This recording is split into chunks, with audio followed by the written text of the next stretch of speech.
NCERT series में आप सभी का एक बार फिर से स्वागत है। और एनसीईआरटी सीरीज में आज हम लोग शुरू करने वाले हैं क्लास 10th के एनसीईआरटी साइंस को, जिसमें हम लोग एनसीईआरटी के फैक्ट और बुक में जितने एमसीक्यू दिए गए हैं उसको भी देखेंगे।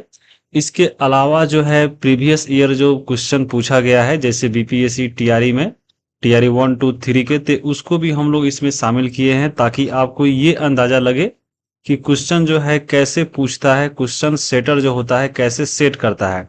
एनसीईआरटी जो है देखिए पढ़ना बड़ी बात नहीं है। एनसीईआरटी पढ़ने के बाद अगर आपसे क्वेश्चन नहीं बन रहा है यानी आप एनसीईआरटी अच्छे से नहीं पढ़े हैं। तो यहाँ पे वो चीज क्वेश्चन देखने के बाद ही पता चलता है। तो उसके आधार पे ही जो है हम लोग यहाँ पे इसके फैक्ट को तैयार किए हैं ताकि आप क्वेश्चन बना सके। तो यह वीडियो आपके सभी एग्जामों के लिए बहुत इंपॉर्टेंट है, चाहे अगर आप कोई भी एग्जाम दे रहे हैं, कितना भी बड़ा और कितना भी छोटा, जहां पे साइंस से क्वेश्चन पूछता है यह वीडियो आपके लिए बहुत इंपॉर्टेंट है, क्योंकि इसमें जितने भी चैप्टर दिए गए हैं बहुत ही अधिक महत्वपूर्ण हैं। तो यहाँ पे आप चाहे यूपीएससी का प्रीलिम्स दे, चाहे किसी भी राज्य का पीसीएस जैसे आपके बीपीएससी हो गए, चाहे यूपी पीसीएस हो गए, चाहे आपके एसएससी रेलवे, चाहे जो भी एग्जाम हो, खास करके टीचिंग वाला एग्जाम है जैसे बीपीएससी का, क्योंकि हम लोग बीपीएससी के टीआरई को भी एग्जाम में टीआरई 1 2 3 क्वेश्चनों को शामिल किए हैं, तो ये बहुत इंपॉर्टेंट है उनके लिए। तो आप इस वीडियो में लास्ट तक जरूर बने रहिएगा। यहाँ पे आप देख सकते हैं यही जो है क्लास 10th के एनसीईआरटी का बुक है, और इसमें टोटल जो है 13 चैप्टर दिया गया है, जिसमें आपको इसी में आपका फिजिक्स है, इसी में केमिस्ट्री है और इसी में आपको बायोलॉजी है। यहाँ पे ये देख रहे हैं फिजिक्स केमिस्ट्री बायोलॉजी, ये सबका जो है 4 4 चैप्टर दिया गया है। जैसे यहाँ पे आप देख सकते हैं शुरू से पहला से लेकर जो चौथा अध्याय है ये आपका क्या है, तो केमिस्ट्री है। हम लोग एक एक करके सबको पढ़ेंगे। उसके बाद लिखिए 5 से लेकर 8 तक जो 4 चैप्टर है इसमें आपको जो है बायोलॉजी पढ़ना है, तो इसको भी हम लोग पढ़ेंगे। और उसके बाद देखिए 9 से लेकर 12 तक जो देख रहे हैं इसमें आपको फिजिक्स है, और वहीं अध्याय जो 13 है वो आपको ईवीएस है। तो ये बहुत इंपॉर्टेंट है। हम लोग सबसे पहले पहले अध्याय से शुरू करेंगे। पहला अध्याय है रासायनिक अभिक्रिया और समीकरण। चलिए हम लोग उसको शुरू करते हैं। उससे पहले यहाँ पे जो ये एनसीईआरटी एमसीक्यू सीरीज चल रहा था, आपको मालूम होगा, उसमें जो है हम लोग भी क्लास कर रहे हैं क्वेश्चन को बनाते हुए, ताकि आपको ये अंदाजा लगे कि हाँ क्वेश्चन कैसे पूछता है और कहाँ से पूछता है। आपको इसमें जो है एनसीईआरटी साइंस के सीरीज में जो एमसीक्यू का सीरीज चल रहा है, एक वीडियो ऑलरेडी हम लोग उसमें देख चुके हैं, और ऐसे आपको क्लास 6 7 8 9 तक जो है हम लोग फैक्ट और एमसीक्यू को पढ़ा दिए हैं। और आज जो है हम लोग अभी शुरू कर रहे हैं क्लास 10th को। तो ये आप वीडियो चल रहा है, आप ऊपर देख सकते हैं, और प्लेलिस्ट में सब बना हुआ है। साथ में आपको ज्योग्राफी का, हिस्ट्री का भी डाला गया है, तो वो सब जाके देख लीजिएगा। बाकी अगर कोई इन्फॉर्मेशन लेना है, जैसे आपका टेलीग्राम है, तो हाँ यहाँ पे आप जो है एग्जाम संबंधी नोटिफिकेशन मिल जाएगा, सर्च कीजिएगा स्टूडेंट जिलखाना, वहाँ पे ज्वाइन कर सकते हैं। बाकी आपको व्हाट्सएप पे जो है पीडीएफ लेना हो, चाहे कोई डाउट हो, तो यहाँ पे मैसेज कर सकते हैं इस नंबर पे। उसके अलावा यहाँ पे इंस्टाग्राम पे भी जो है, अगर आपको लगता है कि हम मैसेज नहीं कर सकते हैं व्हाट्सएप से, तो यहाँ पे ये नाम सर्च करके यहाँ पे भी आप मैसेज कर सकते हैं, आपको रिप्लाई जरूर मिलेगा। तो आगे हम लोग चलिए शुरू करते हैं इसके पहले अध्याय को। पहला जो अध्याय है आपके केमिस्ट्री से है, और पहला चैप्टर का नाम है रासायनिक अभिक्रिया और समीकरण, यानी केमिकल रिएक्शन और इक्वेशन। तो सबसे पहले हम जानते हैं कि ये क्या है रासायनिक अभिक्रिया और रासायनिक समीकरण। तो सबसे पहले रासायनिक अभिक्रिया यानी केमिकल रिएक्शन की बात करें, तो इसका परिभाषा देखिए लिखा गया है कि जब दो या दो से अधिक पदार्थ मिलकर एक नए गुण धर्म वाले एक नए पदार्थ बनाते हैं, तो उसे हम लोग रासायनिक अभिक्रिया कहते हैं। तो यहाँ पे आप एक चीज देख रहे हैं कि यहाँ पे नए पदार्थ का बनना, यहाँ पे जो या दो से अधिक पदार्थ मिलकर जब एक नया पदार्थ बन रहा है, तो उसे हम लोग बोल रहे हैं रासायनिक अभिक्रिया। और ये नया पदार्थ बनने वाला जो परिभाषा है, हम लोग क्लास 9th में भी जो है एक बार देख चुके हैं। हम आपको दो जो है वहां पे परिवर्तन बताए थे, आपको एक भौतिक परिवर्तन और दूसरा जो है रासायनिक परिवर्तन। ये दोनों क्या होता है आपको मालूम होना चाहिए, और क्योंकि परिभाषा जो है रासायनिक अभिक्रिया का यहीं से निकलता है। तो देखिए भौतिक परिवर्तन का मतलब क्या होता है, एक बार मान लीजिए अगर कोई चीज परिवर्तित होता है, तो वह जो अगर अपने पुराने अवस्था में लौट कर आ जाता है, तो उसे हम लोग बोलते हैं भौतिक परिवर्तन।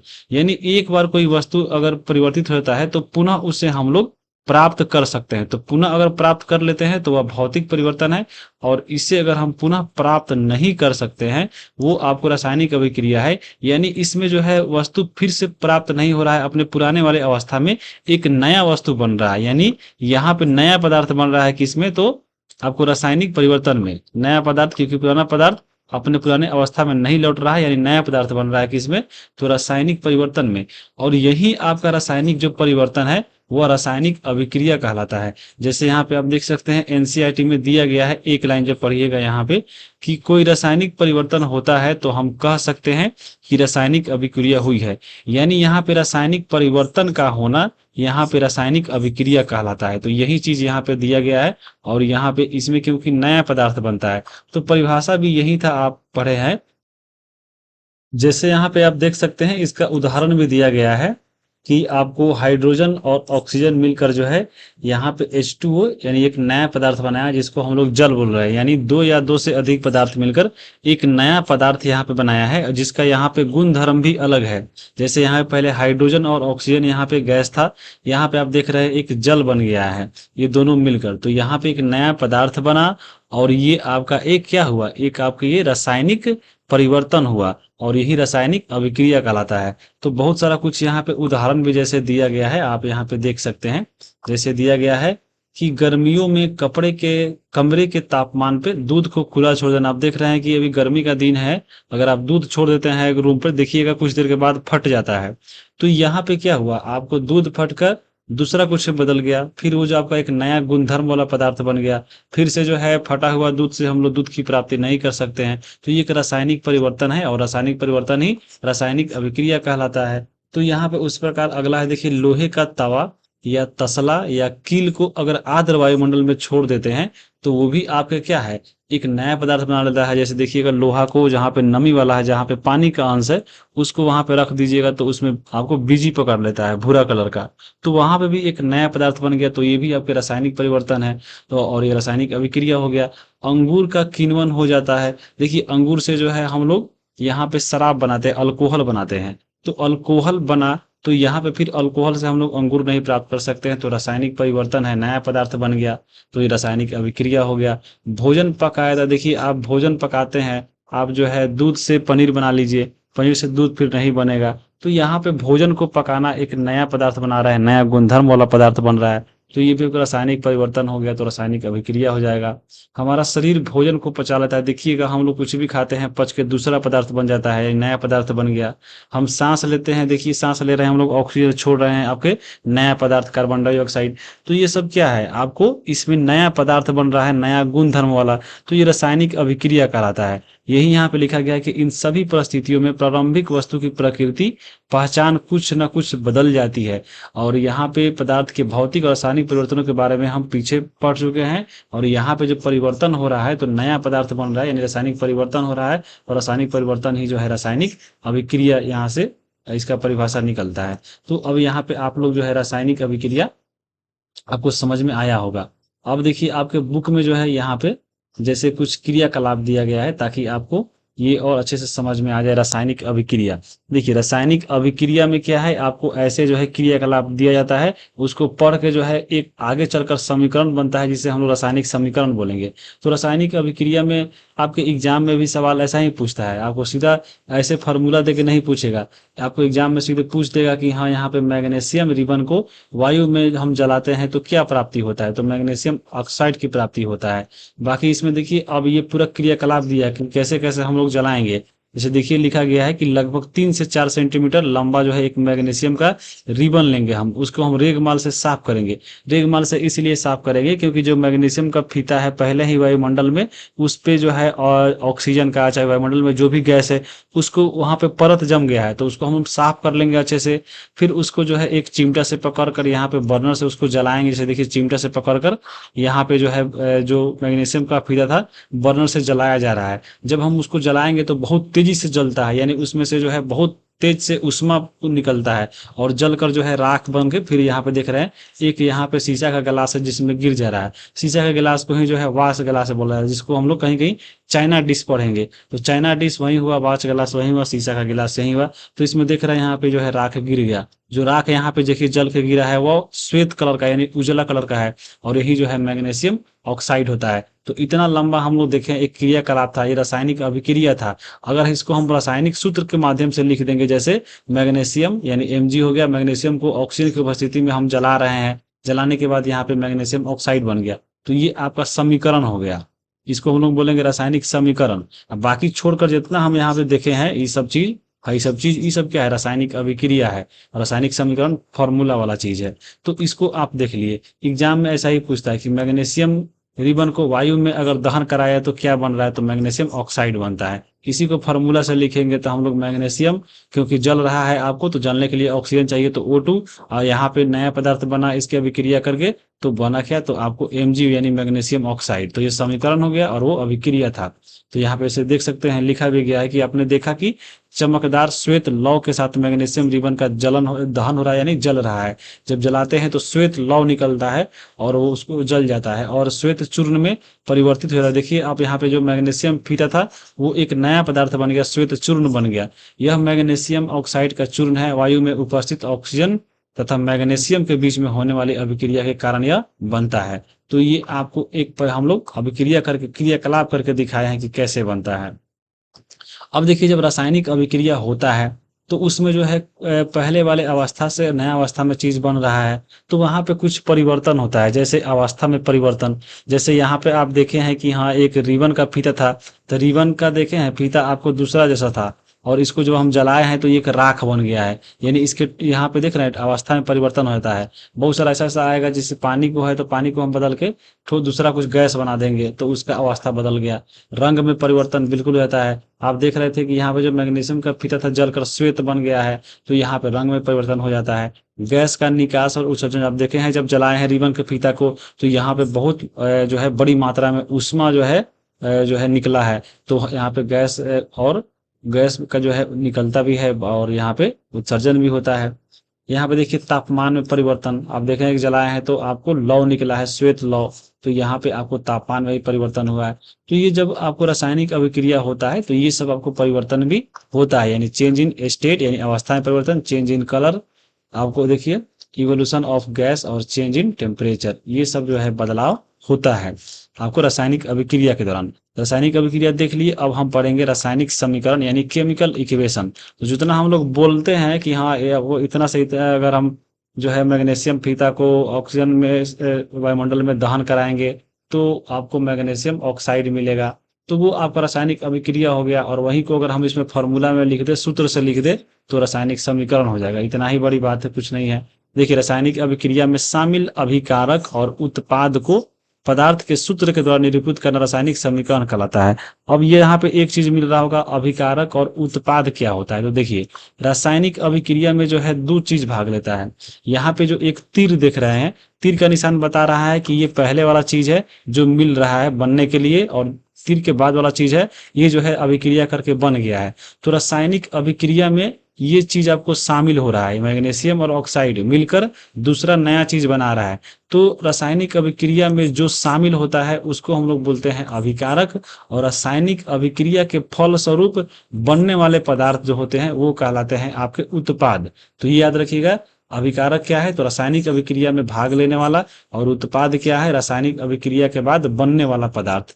तो इसको हम लोग बोलते हैं अभिकारक और उत्पाद। तो इसी अभिकारक और उत्पाद को अगर हम सूत्र के माध्यम से लिखते हैं, जैसे यहाँ पे मैग्नीशियम और ऑक्सीजन क्या है, ये आपको रासायनिक अभिक्रिया में भाग ले रहे हैं, इसको हम सूत्र के माध्यम से निरूपित किए। मैग्नीशियम को Mg लिख दिए, ऑक्सीजन को O2 लिख दिए, तो ये आपका अभिकारक हो गया। जब अभिक्रिया हुआ तो यहाँ पे मैग्नीशियम ऑक्साइड बन गया, इसको हम लोग यहाँ पे अगर सूत्र के माध्यम से लिखेंगे तो MgO हो गया, तो ये आपके उत्पाद हो गया। तो यहाँ पे आप समझ लिए, और इसको सूत्र के माध्यम से लिख दिए तो ये रासायनिक समीकरण हो गया।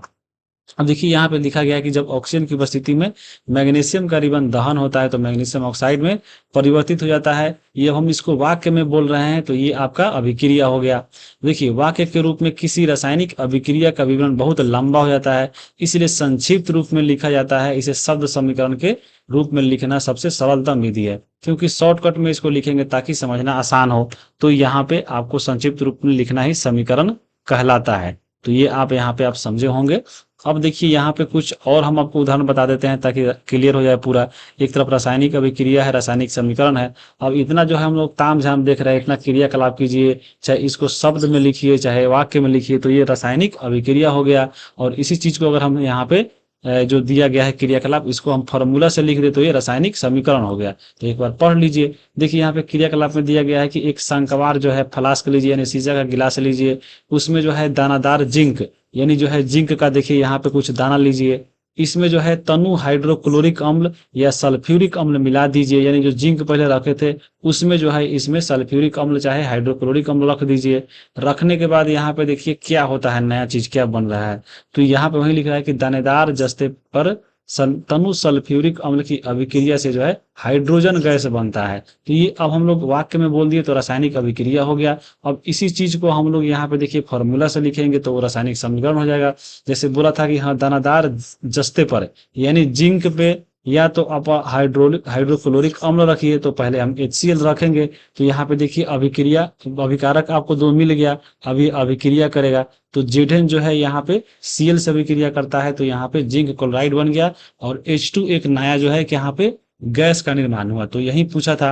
अब यहाँ पे एग्जाम में ऐसे नहीं पूछता है, एग्जाम में दे देगा ये वाला चीज, दे देगा कि हाँ अगर दानेदार जस्ते पर तनु सल्फ्यूरिक अम्ल की अभिक्रिया कराए तो कौन सा गैस का निर्माण होता है, तो हाइड्रोजन गैस का निर्माण होता है। और इसको फॉर्मूला से हम ऐसे लिखेंगे, समीकरण से ऐसे लिखेंगे। मान लीजिए अगर HCl चाहे एक और दिया है कि सल्फ्यूरिक अम्ल मिला दिया जाए, तो जिंक में अगर हम सल्फ्यूरिक अम्ल मिलाएंगे तो फिर भी यहाँ पे हाइड्रोजन गैस बनेगा, क्योंकि यहाँ पे एक बनेगा ZnSO4 नया पदार्थ और यहाँ पे H2 गैस बन गया। याद रखेंगे हम लोग ऐसे कि हाँ जिंक के साथ सल्फ्यूरिक अम्ल चाहे हाइड्रोक्लोरिक अम्ल का अभिक्रिया कराने पे जो है कौन सा गैस बनता है, तो हाइड्रोजन गैस बनता है। उसी प्रकार से एक और उदाहरण देख लीजिए यहाँ पे मैग्नीशियम ऑक्साइड वाला। ये भी आपका शब्द में बोल दिया कि मैग्नीशियम रिबन को वायु में जलाते हैं तो मैग्नीशियम ऑक्साइड मिल गया। ये आपका रासायनिक अभिक्रिया हो गया और फॉर्मूला से लिख दिए तो हम लोग यहाँ पे क्या बोल देंगे, इसको हम लोग रासायनिक समीकरण बोल देंगे। अब यहाँ पे रासायनिक समीकरण में एक चीज यहाँ पे मिलेगा आपको, तीर के पहले वाला जो चीज है वो आपको बाएं तरफ है तो इसको हम लोग बोलेंगे LHS यानी लेफ्ट हैंड साइड, और जो बाद में है दाहिना ओरी तो उसको हम लोग बोलेंगे राइट हैंड साइड। और यहाँ पे बताए हैं जो लेफ्ट हैंड साइड वाला है उसको हम लोग बोलेंगे अभिकारक, यहाँ पे याद रखिएगा, यानी रिएक्टेंट। और नया चीज बन गया प्रोडक्ट, तो इसको हम लोग उत्पाद बोलेंगे। तो आपको हम ऊपर ही बता दिए हैं कि अभिकारक क्या है और उत्पाद क्या है, तो बता दिए सीधे कि देखिए आपको रासायनिक अभिक्रिया में भाग लेने वाले पदार्थ अभिकारक है और रासायनिक अभिक्रिया के फल स्वरूप बनने वाले पदार्थ आपके उत्पाद है। इसमें हम ज्यादा समय नहीं लेंगे, यही चीज यहाँ पे भी लिखा गया है, देख लीजिए।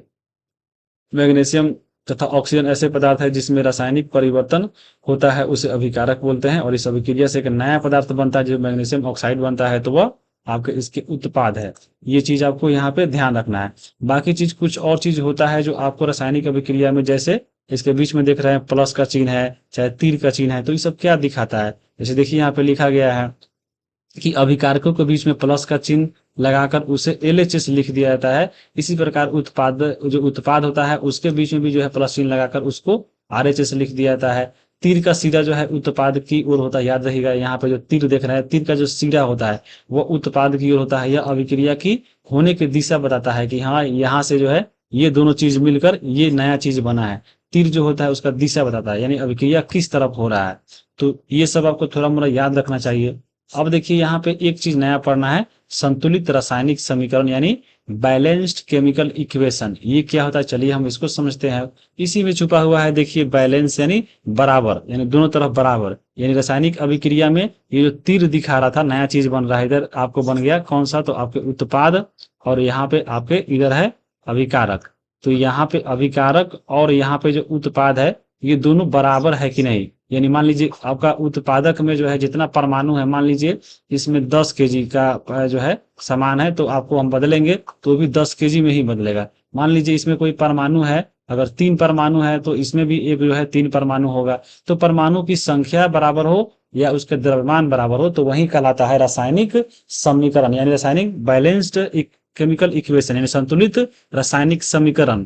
तो क्योंकि इसमें द्रव्यमान का बात आता है तो ये द्रव्यमान संरक्षण नियम के आधारित पे है। तो एग्जाम में सीधा पूछ लेगा एक लाइन कि हाँ, जो हम लोग बैलेंस्ड करते हैं केमिकल इक्वेशन को तो किसके आधार पे होता है, तो द्रव्यमान संरक्षण नियम पे वह आपको आधारित होता है। और द्रव्यमान संरक्षण का जो नियम है हम लोग 9th क्लास में पढ़े थे, और क्या उसका होता है कि किसी भी रासायनिक अभिक्रिया में द्रव्यमान का न तो निर्माण होता है और न ही यहाँ पे विनाश होता है। अर्थात किसी भी रासायनिक अभिक्रिया के उत्पाद तत्वों का कुल द्रव्यमान अभिकारक तत्वों के कुल द्रव्यमान के बराबर होता है। ये चीजें आपको याद रखना है। और दूसरे शब्दों में देखिए लिखा गया रासायनिक अभिक्रिया के पहले और उसके पश्चात प्रत्येक तत्वों के परमाणुओं की संख्या यहाँ पे समान रहती है।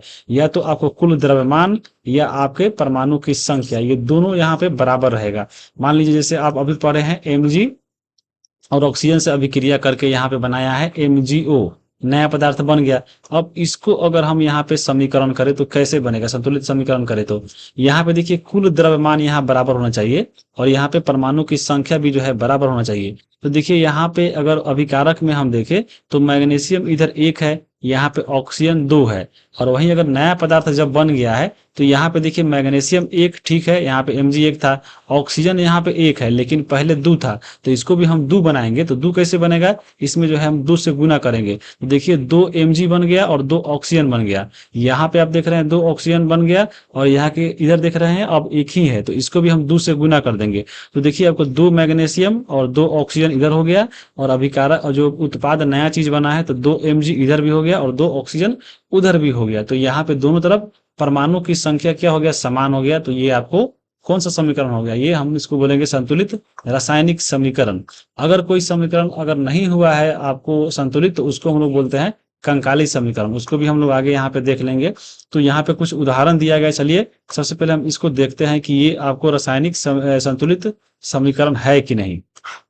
जैसे यहाँ पे आप देखिए ये उदाहरण है, बुक में सीखिएगा कि हाँ कैसे होता है, आपको तो दिमाग खराब हो जाएगा कि हाँ कैसे कैसे दे दिया है। हम इसको आसानी भाषा में समझेंगे। देखिए यहाँ पे जो है पहला है कि जिंक और सल्फ्यूरिक अम्ल को जो है अभिक्रिया करने के बाद जिंक सल्फेट और हाइड्रोजन जो है गैस बन रहा है। ऊपर आपको अब देखे हैं कि आपको दानेदार जिंक में जब सल्फ्यूरिक अम्ल मिलाते हैं तो कौन सा गैस बनता है, हाइड्रोजन बनता है और आपको जिंक सल्फेट बनता है। इसी को हम रासायनिक समीकरण के रूप में लिखे तो Zn प्लस H2SO4 या जो है प्रतिक्रिया करके बना रहा है ZnSO4 और हाइड्रोजन गैस। अब हम इसमें देखेंगे कि हाँ ये आपको रासायनिक समीकरण संतुलित है कि नहीं। तो यहाँ पे अभी हम बताए हैं कि दोनों तरफ यानी तीर के पहले यानी अभिकारक में और उत्पादक में मिलाएंगे कि परमाणु की संख्या बराबर है कि नहीं। तो यहाँ पे हम जिंक देखेंगे कितना है, 1 है। यहाँ पे देखिए जिंक 1 है। देखिए यहाँ पे हाइड्रोजन आपका कितना है, 2 है। और यहाँ पे जो आपका सल्फर है कितना है, 1 है। ऑक्सीजन कितना है आपका, ये 4 है। अब यही चीज इधर मिलाएंगे। अब इधर चीज मिलाएंगे आपको देखिएगा Zn कितना है, 1 है। पहले भी 1 था, अभी भी 1 है। हाइड्रोजन पहले 2 था, हाइड्रोजन अभी भी 2 है। देखिए यहाँ पे सल्फर 1 था, अभी भी सल्फर 1 है। ऑक्सीजन 4 था, ऑक्सीजन अभी भी 4 है। यानी आपको तीर के पहले यानी अभिकारक में जो परमाणु है वही उत्पाद में उसी के संख्या के बराबर है। तो ये समीकरण क्या है, आपको पहले से ही संतुलित समीकरण, तो इसको हम लोग संतुलित नहीं करेंगे। बाकी यहाँ पे ऐसे भी आप लिख सकते हैं, एक तरफ जितना समीकरण में जो है भाग लिया है पूरा तत्व लिख देंगे। यहाँ पे जो है तीर का निशान के पहले जो होता है अभिकारक, तो अभिकारक में कितना परमाणु है वो लिख देंगे, उत्पाद में कितना है वो लिख देंगे। अगर ये दोनों बराबर हो गया तो उसको हम लोग क्या बोलेंगे कि यह आपका जो है समीकरण है संतुलित है, यानी इसे संतुलित रासायनिक समीकरण बोलेंगे। अब एक और उदाहरण देखिए यहाँ पे, ये देखिए ये आपके बुक में भी दिया गया है। जैसे देखिए आपका फेरस है और साथ में आपको जो है H2O जल है, अभिक्रिया करके Fe3O4 और हाइड्रोजन गैस इसमें भी बन रहा है। तो यहाँ पे अब इसको जो है हम लोग क्या करेंगे, संतुलित करेंगे। संतुलित करने का तरीका आपको हम बताए हैं कि सबसे पहले यहाँ पे देखेंगे बायां तरफ में, यहाँ पे Fe कितना है, 1 है। अब देखिए Fe 1 है और अभी हम उत्पाद में देखो तो यहाँ पे Fe कितना है, 3 है। तो यहाँ पे हम भी इसको 3 करेंगे, तो 3 से गुना कर देंगे तो देखिए दोनों तरफ 3 3 Fe हो गया। तो देखिए 3 Fe और 3 Fe यहाँ पे हो गया। अब हम यहाँ पे आएंगे हाइड्रोजन, देखिए हाइड्रोजन इधर 2 है और यहाँ पे हाइड्रोजन 2 है, तो ये बराबर है। ऑक्सीजन देखिएगा यहाँ पे 4 है और यहाँ पे ऑक्सीजन आपका एक ही है, तो यहाँ पे इसमें हम 4 से गुना करेंगे। देखिए 4 से गुना कर देंगे तो आपका 4 ऑक्सीजन हो गया, लेकिन जो हाइड्रोजन था वह 4 दूना 8 हो गया। तो यहाँ पे भी जो है 4 से हम कर देंगे तो 4 दूना 8 हो जाएगा। अब देखिए ये आपका क्या हो गया, ये जो है आपका समीकरण संतुलित हो गया, यानी दोनों तरफ जो है परमाणु की संख्या बराबर हो गया। अगर यही जो है पहले वाला जो इसमें था यानी ये वाला अगर ये संतुलित नहीं है तो इसको हम लोग बोलते हैं कंकाली रासायनिक समीकरण, यानी एस्केलेटन केमिकल इक्वेशन, यानी नॉट बैलेंस, यानी बराबर नहीं है तो उसको हम लोग बोलेंगे क्या, कंकाली रासायनिक समीकरण। और वहीं इसको अगर हम जो है संतुलित कर दे तो उसको हम लोग बोलते हैं संतुलित रासायनिक समीकरण, जैसे यहाँ पे आप दिखा दिए हैं। अब देखिए यहाँ पे जो है कुछ समीकरण दिए गए हैं, उसको यहाँ पे जो है हम लोग संतुलित करेंगे, कैसे कैसे होता है। जैसे पहला देखिए, पहला यहाँ पे देखिए दिया गया कि हाइड्रोजन और क्लोरीन जो है अभिक्रिया करके हाइड्रोजन क्लोराइड बना रहा है। पहला आप देखिए हाइड्रोजन और क्लोरीन अभिक्रिया किया और HCl बनाया। अब इसमें हम लोग कैसे करें कि आपको ये संतुलित हो जाए, तो सबसे पहले देखिए इसमें देखिए हाइड्रोजन 2 है यहाँ पे और क्लोरीन भी 2 है, लेकिन यहाँ पे देखिए उत्पाद में क्या है, एक ही हाइड्रोजन है और एक ही क्लोरीन है। तो इसको हम 2 से गुना कर देंगे तो देखिए दोनों तरफ 2 हाइड्रोजन हो गया और दोनों तरफ आपके 2 क्लोरीन हो गया। तो पहला आपका क्या हो गया, संतुलित हो गया। तो ऐसे इसमें करना है। उसके बाद देखिए 2 नंबर है, बेरियम क्लोराइड और एल्युमिनियम सल्फेट मिलकर बेरियम सल्फेट और एल्युमिनियम क्लोराइड बना रहा है। तो इसको हम लोग करेंगे तो ये कैसे होगा, यहाँ पे आप देख सकते हैं कि बेरियम कितना है आपका 1 है, क्लोरीन कितना है 2 है। इधर जब आइएगा तो देखिए आपका ये जो सबसे पहले इस फार्मूला में जो है एक चीज छूट गया था, ये देखिए ये Al2SO4 का होल थरायस होगा। अब हम इसको संतुलित करते हैं, आइए। अब देखिए यहाँ पे बेरियम इधर 1 है, अब हम लोग देखेंगे बेरियम इधर भी 1 है तो ये ठीक है, इसको भी हम छोड़ देंगे। बाकी देखिए यहाँ पे क्लोरीन कितना है, इधर आपका 2 है और इधर आइए क्लोरीन यहाँ पे देखिए 3 है।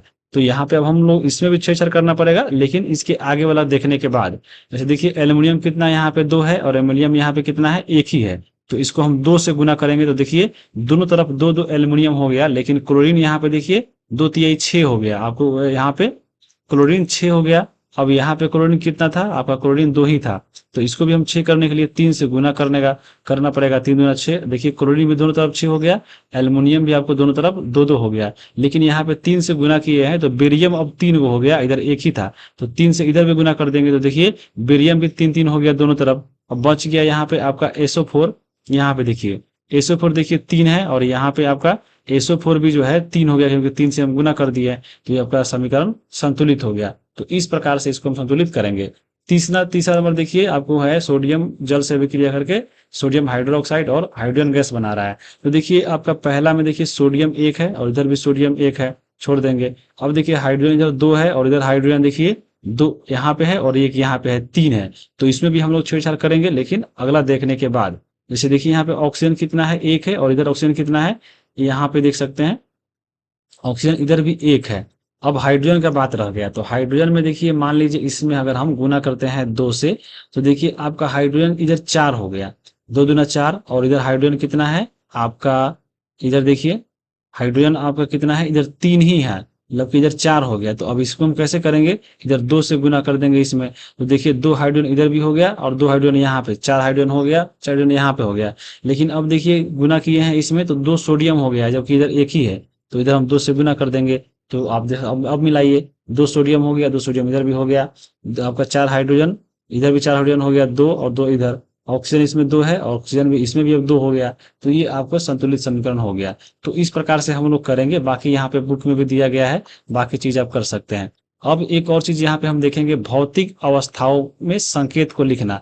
जब हम लोग रासायनिक अभिक्रिया करते हैं तो वहां पे देखिए बहुत सारा चीज रहता है, जैसे हम जल लिख रहे हैं H2O, तो यहाँ पे हम लोग इसको आसानी भाषा समझने के लिए हम लोग यहाँ पे जल को लिक्विड लिख देते हैं ताकि समझ जाए। अगर हम क्लोरीन लिखे चाहे हाइड्रोजन लिखे तो वहां पे हम लोग G का मान दे देंगे कि यह गैस है। तो यहाँ पे अवस्था दिखाने के लिए आपको भौतिक अवस्था मालूम होगा, ठोस द्रव गैस होता है, तो उसको दर्शाने के लिए रासायनिक अभिक्रिया में इसका प्रयोग किया जाता है। जैसे मान लीजिए रासायनिक अभिक्रिया में, जैसे देखिए लिखा गया है, रासायनिक अभिक्रिया को अधिक सूचनापूर्ण बनाने के लिए अभिकारकों और उत्पादकों के रासायनिक सूत्र के साथ उनकी भौतिक अवस्था को भी दर्शाया जाता है। जैसे मान लीजिए रासायनिक अभिक्रिया में अगर वहां पे कोई अभिकारक में चाहे उत्पादक में अगर सॉलिड है यानी ठोस है तो उसमें हम एस लिख देंगे, अगर वहाँ पे लिक्विड है तो हम वहाँ पे एल लिख देंगे, अगर गैस है तो यहाँ पे हम जी लिख देंगे, अगर एक्वस है यानी एक्वस का मतलब जलीय विलयन है, जलीय विलयन, तो वहां पे हम लोग एक्वस लिख देंगे यानी एक्यू लिख देंगे। तो ये दर्शाया जाता है, जैसे यहाँ पे देखिए इसका एग्जाम्पल देखिए, यहाँ पे देखिए फेरस जो है जल से अभिक्रिया करके, देखिए जल अब लिक्विड होता है तो यहाँ पे एल होगा, ये किताब में गलत दिया है। तो ये एफ ई जो है जल से अभिक्रिया करके आपको Fe3SO4 बनाया, यानी ये आपका सॉलिड है तो एस हम लिख दिए, H2 गैस है तो जी लिख दिए, इस प्रकार से। बाकी जो है कुछ और चीज होता है रासायनिक अभिक्रिया में, जैसे अभिक्रिया में करते हैं तो वहां पे हम लिखते हैं कि हाँ इतना ताप पे अभिक्रिया कराया गया, चाहे इतना दाब पे कराया गया, या उत्प्रेरक दिखाया जाता है तीर के निशान के ऊपर नीचे। तो यहाँ पे जिस रासायनिक अभिक्रिया में देखिएगा ताप दिखाना हो, दाब दिखाना हो, उत्प्रेरक दिखाना हो, तो वो जो है तीर के ऊपर या नीचे लिख कर दर्शाते हैं। जैसे यहाँ पे ये देखिए कार्बन मोनोऑक्साइड गैस हो गया, हाइड्रोजन गैस से अभिक्रिया कर रहा है और वो कितना जो है 340 एटॉमिक प्रेशर पे यानी दाब पे, तो हम इसको ऊपर लिख दिए और अभिक्रिया करके CH3OH बना दिया। उसी प्रकार से देखिए यहाँ पे जो है कार्बन डाइऑक्साइड जल से अभिक्रिया करके जो है अभिक्रिया करता है, तो किस में करता है, सूर्य के प्रकाश और क्लोरोफिल के उपस्थिति में करता है। यहाँ पे ये उत्प्रेरक हो गया, तो ये मिलने के बाद ग्लूकोज का निर्माण होता है, साथ में जल बनता है। तो यहाँ पे जो है आप देख रहे हैं कि कुछ दाब हो, चाहे ताप हो, चाहे उत्प्रेरक हो, ये तीर के ऊपर या नीचे लिखकर हम लोग दर्शाते हैं। तो ये आपको अवस्थाओं को संकेत के रूप में लिखकर दर्शाया जाता है, तो ये आपको समीकरण को और सूचनापूर्ण बना देता है, इसीलिए सब लिखा जाता है। तो यही आपको यहाँ पे लिखना था। बाकी यहाँ पे देख सकते हैं संतुलित समीकरण के लिए और चीज दिया गया है, तो आपको हम यहाँ पे फॉर्मूला लिख दिए हैं, आप खुद करके यहाँ पे आपका जो है बना लीजिएगा। अब देखिए यहाँ पे हम लोग अब पढ़ेंगे रासायनिक अभिक्रिया के प्रकार, कि कौन कौन से जो है रासायनिक अभिक्रिया होते हैं। ठीक है, अब इसको चलिए देखते हैं। टाइप ऑफ केमिकल रिएक्शन, तो ये 4 तरह के आपको होते हैं। पहला इसमें है संयोजन यानी कॉम्बिनेशन, ये बना है कंबाइन से, यानी 2 या 2 से अधिक पदार्थ मिलकर एक पदार्थ बनाते हैं, तो उसको हम लोग बोलते हैं संयोजन अभिक्रिया। उस प्रकार देखिए वियोजन, यानी टूट कर यहाँ पे अलग अलग बिखर जाना, यानी एक जो चीज है टूट कर अलग अलग पदार्थ बन गया, तो उसको हम लोग बोलते हैं वियोजन। उसमें जो है अगला है विस्थापन यानी डिस्प्लेसमेंट, यानी जो है पहला जो है दूसरे व्यक्ति को हटाकर उसकी जगह पर बैठ जाएगा, तो इसको बोलते हैं विस्थापन। और द्विविस्थापन है इसी प्रकार का जिसमें डबल विस्थापन होता है, तो इसको बोलते हैं डबल डिस्प्लेसमेंट रिएक्शन। अब एक एक करके जो है हम लोग यहाँ पे पढ़ने वाले हैं। उससे पहले यहाँ पे रासायनिक अभिक्रिया के बारे में कुछ जरूरी चीज है, चलिए हम यहाँ पे पढ़ लेते हैं। देखिए लिखा गया है कि रासायनिक क्रिया के समय किसी एक तत्व का परमाणु दूसरे तत्व के परमाणु में नहीं बदलता है, न तो कोई परमाणु मिश्रण से बाहर जाता है और न ही मिश्रण से बाहर आता है।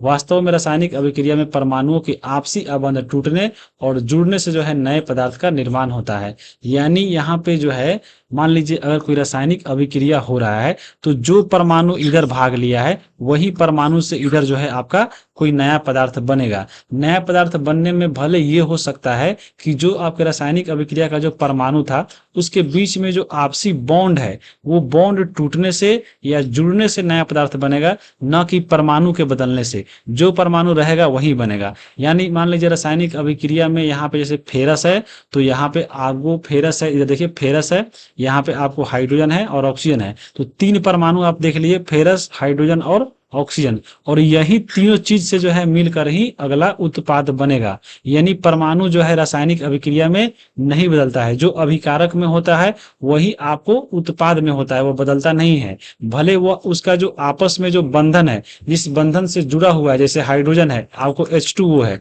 तो इसके बीच में एक बॉन्ड है जो इसको दोनों को बांध के रखा है, भले ये टूट सकता है या नया जुड़ सकता है, इससे जो है नया पदार्थ बनेगा, लेकिन हाइड्रोजन चेंज नहीं होगा, ऑक्सीजन चेंज नहीं होगा, जो पहले है वही आपको बाद में बनेगा। तो ये चीजें आपको ध्यान में रखिएगा थोड़ा, जो चीज आपको समीकरण में रहेगा विकारक में, उसी परमाणु से नया पदार्थ बनेगा, यहाँ पे याद रखना है। अब हम पहला इसमें देखेंगे संयोजन अभिक्रिया यानी कॉम्बिनेशन रिएक्शन। देखिए इसी में लिखा हुआ है कंबाइन, कंबाइन से ही बना है कॉम्बिनेशन यानी संयोजन। तो इसमें देखिए क्या होता है, हम सरल शब्दों में कह सकते हैं कि जब 2 या 2 से अधिक पदार्थ मिलकर एक नए उत्पाद का, एक नए पदार्थ का निर्माण करते हैं, तो उससे हम लोग संयोजन अभिक्रिया बोलते हैं। जैसे यहाँ पे आप देख सकते हैं, ये देखिए आपका CaO यानी कैल्शियम ऑक्साइड है और आपके जल से अभिक्रिया किया और एक नया पदार्थ बनाया जिसको बोलते हैं कैल्शियम हाइड्रोक्साइड यानी बुझा हुआ चूना। यानी दो चीज मिला इधर, एक कैल्शियम ऑक्साइड और आपका जो है जल, दोनों मिलकर एक चीज बनाया बुझा हुआ चूना, और इसको हम लोग बोलते हैं कैल्शियम हाइड्रोक्साइड। यहाँ से एग्जाम में क्वेश्चन पूछा है कि कैल्शियम जो है बुझा हुआ चूना किसे बोलते हैं, तो कैल्शियम हाइड्रोक्साइड को, और बिना बुझा हुआ चूना कैल्शियम ऑक्साइड को। तो ये आपको याद रखिएगा। अब देखिए एग्जाम्पल भी एग्जाम में क्वेश्चन पूछा था टीआर 3 के टीजीटी में कि निम्नलिखित में से कौन सी जो है संयोजन प्रतिक्रिया है यानी कॉम्बिनेशन रिएक्शन है। तो भी आप पढ़े हैं कि कॉम्बिनेशन यानी कंबाइन होकर एक पदार्थ बने। जैसे पहला ऑप्शन देखिए, इसमें दिया गया है कि मैग्नीशियम ऑक्साइड और जल दोनों मिलकर मैग्नीशियम हाइड्रोक्साइड बना दिया, यानी दो चीज मिला और यहाँ पे एक चीज बन गया, तो ये भी आपका सही है। दूसरा ऑप्शन देखिए आपका एल्युमिनियम और जो है ऑक्सीजन दोनों अलग अलग पदार्थ है, मिलकर एक पदार्थ बना दिया, तो ये भी इसका उदाहरण है। सी नंबर देखिए आपका इधर एक पदार्थ है और ये टूट कर दो पदार्थ बना दिया है, तो ये उल्टा हो गया, यानी ये आपका एक वियोजन हो गया, यानी अपघटन हो गया इसका, तो ये अपघटन अभिक्रिया है। यहाँ पे हम लोग पढ़ रहे हैं संयोजन अभिक्रिया यानी कॉम्बिनेशन वाला। तो यहाँ पे पहला और दूसरा ए और बी है संयोजन अभिक्रिया, तो यहाँ पे एक से अधिक आंसर होगा, ऑप्शन नंबर डी इसका होगा। ये आपको एग्जाम में पूछा हुआ सवाल है, तो यहाँ पे ये आपको याद रखना है, ठीक है। अब यहाँ पे देखिए जो हम फॉर्मूला यहाँ पे पढ़े हैं, ये वाला रासायनिक समीकरण, इसी को जो है यहाँ पे देखिए लिखा गया है, आपको प्रयोग क्रियाकलाप करके दर्शाया गया है। और यहाँ पे ये चीज याद रखिएगा कि बुझा हुआ चूना यानी को हम बोलेंगे सिलेक्ट लाइम, और यहाँ पे जो बिना बुझा हुआ चूना है उसको हम बोलेंगे क्विक लाइम। पानी अगर मिल गया तो बुझा हुआ चूना, पानी नहीं मिला हुआ है तो बिना बुझा हुआ चूना। अब यहीं पे जो है ये चीज आपको क्रियाकलाप में दर्शाना है। जैसे यहाँ पे देखिए बोल रहा है एक बीकर लीजिए, उसमें जो है कैल्शियम ऑक्साइड तथा बुझा हुआ चूना लीजिए। यहाँ पे कैल्शियम ऑक्साइड ये वाला है, कैल्शियम ऑक्साइड तथा जो है बुझा हुआ चूना यानी ये वाला, ये दोनों लीजिए, इसमें धीरे धीरे मिलाइए और बीकर को स्पर्श कीजिए। जब हम दोनों को मिलाते हैं तो देखिएगा गर्म इसमें महसूस होता है। आप देखते होंगे जब घर पेंट कराते होंगे आप लोग दिवाली छठ में, तो देखिएगा जो है हम लोग चूना लाते हैं खरीद के और यहाँ पे कहीं जगह पे बाल्टी में उसको घोल देते हैं, देखिएगा वो धीरे धीरे गर्म हो जाता है, तो वहां पे वही चूना होता है जिसको हम लोग बोलते हैं कैल्शियम ऑक्साइड। और इसी को जो है हम लोग पानी में जब मिलाते हैं तो वही बन जाता है बुझा हुआ चूना, और इसी से हम लोग घर को पोतते हैं। देखिएगा घर पोतने के बाद देखिएगा जब सूख जाता है तो वो खूब चमकने लगता है, तो यही चीज होता है वहां पे। तो एग्जाम में ऐसे पूछेगा कि जल के साथ कैल्शियम ऑक्साइड की अभिक्रिया करके कौन सा पदार्थ बनता है, तो याद रखिएगा बुझा हुआ चूना यानी कैल्शियम आपको हाइड्रा ऑक्साइड आपको कैल्शियम हाइड्रो ऑक्साइड का निर्माण होता है जिसको हम बोलते हैं बुझा हुआ चूना, और बिना बुझा हुआ चूना यानी कैल्शियम ऑक्साइड। यहाँ पे याद रखिएगा कि आपको एग्जाम में पूछता हुआ है। यहाँ पे आप देख भी सकते हैं, जैसे देखिए ऐसे ही घर का पेंट होता है, हम लोग लाते हैं चूना खरीद कर, इसको पानी में मिला देते हैं और ऐसे घर को पोतते हैं। तो याद रखिएगा यानी कैल्शियम ऑक्साइड जो है जल के साथ तीव्रता से अभिक्रिया करके बुझा हुआ चूना यानी कैल्शियम हाइड्रो ऑक्साइड का निर्माण करता है, और इसमें जो है जब मिलाते हैं इसमें तो अधिक मात्रा में ऊष्मा प्रदान करता है। यानी देखिए कैल्शियम ऑक्साइड हम खरीद के लाए चूना, जिसको हम लोग बिना बुझा हुआ चूना बोलेंगे, जल में मिला दिया तो यहाँ पे बन गया बुझा हुआ चूना यानी कैल्शियम हाइड्रोक्साइड, साथ में ऊष्मा हो गया। तो ये आपको याद में रखिएगा। और यहाँ देखिए क्वेश्चन पूछा भी गया है, ये देखिए पूछा है कि कैल्शियम हाइड्रो ऑक्साइड का सामान्य नाम क्या है, तो आपको यहाँ पे देखिए बेकिंग सोडा की, यहाँ पे नींबू पानी की, बुझा हुआ चूना, तो यही आंसर होगा बुझा हुआ चूना। यहाँ पे आप देख सकते हैं कैल्शियम हाइड्रोक्साइड का नाम बुझा हुआ चूना है। यहीं से क्वेश्चन पूछा था टीआर 3 के 6 to 8 का ये सवाल है। यहाँ पे ऑप्शन नंबर इसका क्या हो जाएगा, सी हो जाएगा। ये आपको मिला लिए होंगे। बाकी यहाँ पे आप देख सकते हैं जब हम इसको घोल तैयार कर लेते हैं ये दोनों मिलाकर जल के साथ, तो आप यहाँ पे देखिए ऊपर की अभिक्रिया में निर्मित बुझा हुआ चूना के विलयन यानी आपको ये वाला कैल्शियम हाइड्रोक्साइड के विलयन का उपयोग जो है हम लोग क्या करते हैं, दीवारों की सफेदी करने के लिए यानी दीवार को पेंट करने के लिए करते हैं। कैल्शियम हाइड्रोक्साइड वायु में जो है उपस्थित कार्बन डाइऑक्साइड के साथ धीमी गति से अभिक्रिया करके दीवारों पर कैल्शियम कार्बोनेट की जो है एक पतली परत बना देता है। सफेदी करने के 2-3 दिन के बाद कैल्शियम कार्बोनेट का निर्माण होता है, इससे दीवारों पर चमक आ जाती है। तो और ये भी याद रखना है जो आपका कैल्शियम हाइड्रोक्साइड जो है ये आपको कार्बन डाइऑक्साइड से अभिक्रिया करके कैल्शियम कार्बोनेट बना रहा है, और ये जो कैल्शियम कार्बोनेट होता है वो आपको संगमरमर का भी फार्मूला होता है, तो ये दोनों अलग अलग होता है और इसीलिए आपको चमक हो जाता है। जैसे सूखता है जो है हम लोग घर को पेंट करके छोड़ दिए तो क्योंकि वायुमंडल में गैस है आपका कार्बन डाइऑक्साइड, तो उससे अभिक्रिया कर लेगा और पानी जो है सूख जाएगा, और सूखने के बाद जो दीवार जो है उस पे कैल्शियम कार्बोनेट बनेगा जो बहुत चमकता है। जैसे यही दिया गया है, जैसे देखिए कैल्शियम हाइड्रो ऑक्साइड जो है, मान लीजिए घर से हम पेंट कर दिए, जो बुझा हुआ चूना है वो बन गया, उसको जो है हम लोग यहाँ पे अब घर को पेंट कर दिए, यानी कैल्शियम हाइड्रोक्साइड से। अब जो है उपस्थित जो है कार्बन डाइऑक्साइड से अभिक्रिया करेगा और कैल्शियम कार्बोनेट बनाएगा, और आपको यहाँ पे घर से जो है चमकने लगता है। तो ये चीजें आपको याद रखिएगा। बाकी यहाँ पे देखिए अन्य उदाहरण दिया गया है संयोजन अभिक्रिया का। ये देखिए कोयला का दहन, देखिए आपको संयोजन, यहाँ पे कार्बन और ऑक्सीजन मिलकर एक चीज बना दिया कार्बन डाइऑक्साइड, तो यहाँ पे संयोजन अभिक्रिया हो गया।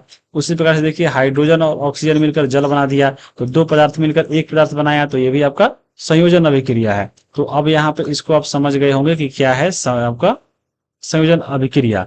अब यहाँ पे देख रहे हैं संयोजन अभिक्रिया जो हुआ है, जैसे आप यहाँ पे देखिए इसमें जो देखिए संयोजन अभिक्रिया हुआ है, यानी कैल्शियम ऑक्साइड जल मिलकर जो है आपका कैल्शियम हाइड्रोक्साइड बना दिया है, और साथ में जो है उष्मा जो है इसमें उत्सर्जन हुआ, यानी उष्मा निकला है। तो उष्मा जिसमें निकलता है, जिस अभिक्रिया में निकलता है, तो उसको हम लोग उष्माक्षेपी रासायनिक अभिक्रिया भी बोलते हैं, यानी एक्सोथर्मिक केमिकल रिएक्शन बोलते हैं। जैसे यहाँ पे आप बताए हैं, ऊपर वाला अभिक्रिया में कैल्शियम ऑक्साइड जल से अभिक्रिया करके यहाँ पे बुझा हुआ चूना बना लिया, साथ में उष्मा जो है इसमें से निकल गया, तो उसमें हम लोग बोलेंगे उष्माक्षेपी। तो यहाँ पे याद रखिए, जैसे देखिए लिखा गया है कि हमने अभी देखा कि अत्यधिक मात्रा में उष्मा उत्पन्न हुई है इस अभिक्रिया में। इसमें अभिक्रिया जो है गर्म, अभिक्रिया में मिश्रण गर्म हो जाता है। जिन अभिक्रियाओं में उत्पाद के निर्माण के साथ साथ उष्मा भी उत्पन्न होता है, उसमें हम लोग बोलते हैं उष्माक्षेपी रासायनिक अभिक्रिया। आप देखिएगा चूना को जब पानी में मिलाते हैं, जब हम लोग खरीद के लाते हैं घर पेंट करने के लिए, गर्म कीजिएगा, देखिए वो गर्म हो जाता है पानी, तो यहाँ पे उष्मा क्या हुआ, उस साथ में उष्मा भी बन गया। तो जिसमें उष्मा उत्पन्न होगा उसको हम लोग बोलते हैं उष्मा छेपी, याद रखिएगा। और जिसमें उष्मा जो है नहीं बनता है, उष्मा और इसमें चला जाता है, तो उसको हम लोग बोलते हैं उष्मा शोषी। उसको हम लोग आगे पढ़ेंगे, अभी हम लोग उष्मा छेपी पढ़ रहे हैं। तो जैसे यहाँ पे आप देखिए उदाहरण दिया गया है प्राकृतिक गैस का, यहाँ पे दहन, यानी आपको प्राकृतिक गैस यानी मीथेन को जब हम लोग यहाँ पे ऑक्सीजन से अभिक्रिया कराया गया है, तो कार्बन डाइऑक्साइड साथ में जल और ऊर्जा भी जो है यहाँ पे निकला है। तो ये सब क्या है आपके जो है उष्माक्षेपी अभिक्रिया का उदाहरण है। तो यहाँ पे ये याद रखिएगा, जिन अभिक्रिया के उत्पाद के साथ उष्मा का भी उत्सर्जन हो रहा है, तो हम लोग उसे उष्माक्षेपी बोलेंगे, यानी एक्सोथर्मिक केमिकल रिएक्शन, याद रखिएगा। जैसे यहाँ पे देखिए प्राकृतिक गैस हो गया इसका उदाहरण। उसके बाद जो है श्वसन भी जो है क्या है, एक आपके उष्माक्षेपी अभिक्रिया है। हम लोग जब श्वसन लेते हैं, तो देखिएगा श्वसन जब हम लोग छोड़ते हैं, यानी जो उत्पाद बनता है, आप देखिए नाक के पास रखिए अपना हाथ, देखिए चाहे बोलिएगा तो देखिएगा क्या है, उष्मा हल्का हल्का गर्म निकल रहा है, गर्म सांस। तो वहां पे भी जो है आपको उष्मा बन रहा है, तो उसको हम लोग बोलते हैं उष्माक्षेपी अभिक्रिया। ये चीजें आपको याद रखिएगा। जैसे आप देखिए हम जानते हैं कि जीवित रहने के लिए ऊर्जा की आवश्यकता है। यह ऊर्जा जो है हमें भोजन से मिलती है, बिल्कुल।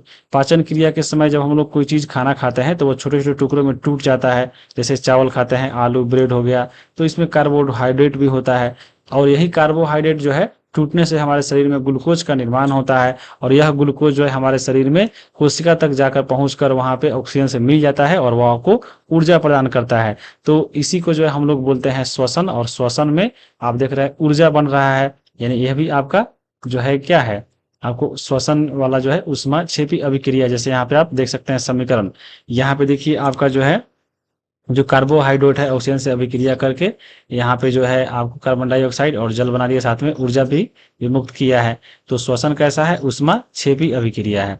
बाकी यहाँ पे आप देख सकते हैं अगला इसमें जो दिया गया है जो है देखिए लिखा गया है कि शाक सब्जी यानी जो वनस्पति द्रव्य होता है, यह भी जो है विघटित होकर जब कंपोस्ट बनता है, तो ये भी आपका उष्माक्षेपी अभिक्रिया का ही उदाहरण है। तो एग्जाम में पूछ सकता है कि कौन कौन जो है इसमें उष्माक्षेपी के उदाहरण है। तो यहाँ पे श्वसन हो सकता है, प्राकृतिक गैस का दहन हो सकता है, शाक सब्जी का कंपोस्ट बनना हो सकता है। ये सब आपको याद रखिएगा। आगे अब हम देखेंगे इसमें वियोजन अभिक्रिया, जिसको हम लोग बोलते हैं डी कंपोजिशन, यानी आपको इसमें एक पदार्थ टूटकर दो या दो से अधिक पदार्थ बनता है, तो उसको हम लोग वियोजन, यानी यह आपको जो ऊपर जो पढ़े हैं उसका ये उल्टा है, यानी संयोजन से ये उल्टा है। और इसमें जो है उष्माशोषी रासायनिक अभिक्रिया होता है, यानी अब इसको हम पढ़ेंगे आगे। जैसे अब देखिए यहाँ पे देखिए कुछ इसको समझने के लिए क्रियाकलाप भी दिया गया है। अब क्रियाकलाप भी पढ़ने से पहले इसको थोड़ा हम पढ़ लेते हैं। देखिए इस अभिक्रिया में एकल अभिकर्मक टूटकर यानी एक जो पदार्थ है वह टूटकर छोटे छोटे उत्पाद जो है उत्पाद प्रदान करता है। यह एक वियोजन अभिक्रिया है। जैसे देखिए गर्म करने पर अगर हम फेरस सल्फेट को अगर गर्म करें यानी FeSO4 और 7H2 ये आपको फेरस सल्फेट का फॉर्मूला है। इसको अगर हम गर्म करें तो यहाँ पे देखिए जो है ये क्रिस्टल जल त्याग देता है, क्रिस्टल का रंग बदल जाता है। इसके उपरांत यह जो है फेरिक ऑक्साइड यानी Fe2O3 बन जाता है। साथ में आपको सल्फर डाइऑक्साइड यानी SO2 और साथ में सल्फर ट्राइऑक्साइड यानी SO3 का निर्माण करता है। यानी एक चीज था आपको फेरस सल्फेट और यह टूटकर जो है आपको फेरिक ऑक्साइड, उसके बाद सल्फर डाइऑक्साइड और सल्फर ट्राइऑक्साइड का निर्माण कर लिया। तो इसको हम लोग क्या बोलेंगे, एक चीज टूटकर अलग अलग चीज बना लिया तो इसको हम लोग बोलेंगे डीकम्पोजिशन रिएक्शन। जैसे यहाँ पे आप देख सकते हैं फेरक जो है फेरस सल्फेट वाला यहाँ पे जो है इसका क्रियाकलाप दिया गया है। अब इसी को दिया गया है, जैसे देखिए यहाँ पे लिखा गया है ये सारा चीज, अब एक पढ़ के लिख सकते हैं। देखिए एक शुष्क क्वथन नली में 2 ग्राम फेरस सल्फेट के क्रिस्टल लीजिए। फेरस सल्फेट के क्रिस्टल के जो है रंग पर अब ध्यान दीजिए। क्वथन नली बर्नर या स्पिरिट लैंप की ज्वाला पर उसको गर्म कीजिए। जैसे देखिए इसमें जो है फेरस सल्फेट रख लिया है पकड़ के चिमटा से और बर्नर से जो है इसको गर्म किया जा रहा है। गर्म करने पे जो है इसमें जो फेरस सल्फेट था उसका रंग इसमें बदल गया है। यहाँ पे आप देख सकते हैं कि जो फेरस सल्फेट है टूटकर आपको फेरिक ऑक्साइड बन गया है, एक सल्फर डाइऑक्साइड बन गया है और एक सल्फर ट्राइऑक्साइड बन गया है। तो ये अभिक्रिया हो गया, इसको समीकरण के द्वारा हम दर्शा के आपको दिखा दिए। अब इसके कुछ उदाहरण है वियोजन अभिक्रिया के डिकम्पोजिशन के। जैसे आप देख सकते हैं चूना पत्थर को देखिए गर्म किया जाता है तो बुझा हुआ चूना बन जाता है यानी कैल्शियम ऑक्साइड बन जाता है। जैसे देख सकते हैं आप जो कैल्शियम आपका कार्बोनेट है यानी चूना पत्थर है उसको गर्म करने पे बुझा हुआ चूना, यहाँ पे आप देख सकते हैं उष्मा देने पे कैल्शियम कार्बोनेट का कैल्शियम ऑक्साइड तथा कार्बन डाइऑक्साइड में वियोजित होना एक प्रमुख वियोजन अभिक्रिया है। यानी क्योंकि यह एक पदार्थ टूटकर 2 चीजों में बट गया है, जिसका उपयोग जो है हम लोग विभिन्न उद्योगों में करते हैं। जैसे कैल्शियम ऑक्साइड को जो है चूना या बिना बुझा हुआ चूना कहते हैं, याद रखिएगा। इसके अनेक उपयोगों में से जो है हम लोग जो है सीमेंट का निर्माण करते हैं। उष्मा के द्वारा की गई वियोजन अभिक्रिया को जो हम लोग उष्मीय वियोजन बोलेंगे। अब यहाँ पे देखिए जो कैल्शियम आपका कार्बोनेट था इसको टूटने के लिए जो हम लोग उष्मा इसमें दिए हैं, यानी इसको उष्मा जरूरी है टूटने के लिए। तो यहाँ आपका उष्मा क्या हो गया, उष्मा शोषी हो गया। तो यहाँ पे ये भी आप याद रखिएगा उष्मीय वियोजन भी बोलते हैं, यानी जो जिसको टूटने के लिए उष्मा की जरूरत पड़ती है उसको उष्मीय वियोजन भी बोलते हैं। तो यहाँ पे इसका उदाहरण हो गया। अब आगे देखेंगे हम लोग, जैसे यहाँ पे देखिए अगला अगला यहाँ पे जैसे देखिए एक और जो है दिया गया है। इसमें देखिए लेड नाइट्राइट का तापन तथा जो है नाइट्रोजन ऑक्साइड का उत्सर्जन। जैसे देखिए लेड नाइट्राइट को यहाँ पे हम लोग इस पे ताप दे रहे हैं, उष्मा दे रहे हैं, तो वह आपको नाइट्रोजन डाइऑक्साइड का निर्माण कर रहा है। जैसे देखिए एक क्वथन नली में जो है 2 ग्राम लेड का देखिए इसमें लिया गया है, इसको चिमटा से पकड़कर इसको बर्नर से अगर गर्म किया जा रहा है तो यहाँ पे क्या बन रहा है, एक नया पदार्थ आपको लेड ऑक्साइड बन रहा है, नाइट्रोजन डाइऑक्साइड बन रहा है। जैसे यहाँ पे आप देख सकते हैं इस फार्मूला के माध्यम से। ये देखिए अब इसको गर्म करते हैं तो इसमें भूरा रंग का धुआं उत्सर्जित होता है, यह जो है नाइट्रोजन ऑक्साइड का धुआं होता है। यह अभिक्रिया इस प्रकार होती है, यानी जो हम लोग यहाँ पे लेड नाइट्रेट को देखिए यानी PbNO3 को जब हम लोग यहाँ पे तापन यानी उष्मा देते हैं तो वह जो है देखिए यहाँ पे लेड ऑक्साइड साथ में नाइट्रोजन डाइऑक्साइड जो एक धुआं के रूप में यानी गैस के रूप में निकलता है और साथ में ऑक्सीजन गैस भी बनता है। तो ये एक अभिक्रिया है जो आप यहाँ पे देख रहे हैं कि लेड नाइट्राइट एक ही पदार्थ है और इसको गर्म करने पे देखिए 3 पदार्थ बन रहा है, 1 2 3, यानी यहाँ पे जो डिकम्पोज कर गया यानी डिकम्पोजिशन हो गया। तो ये भी इसी का उदाहरण है, तो यहाँ पे ये भी याद रख सकते हैं। और एग्जाम में सीधा समीकरण नहीं, एग्जाम में सीधा ऐसे देगा कि लेड नाइट्राइट को गर्म करने पे कौन सा गैस का निर्माण होता है, क्या क्या उत्पाद बनता है, ऐसे आपको एग्जाम में क्वेश्चन पूछता है। तो ये भी आपको ध्यान में रखना चाहिए।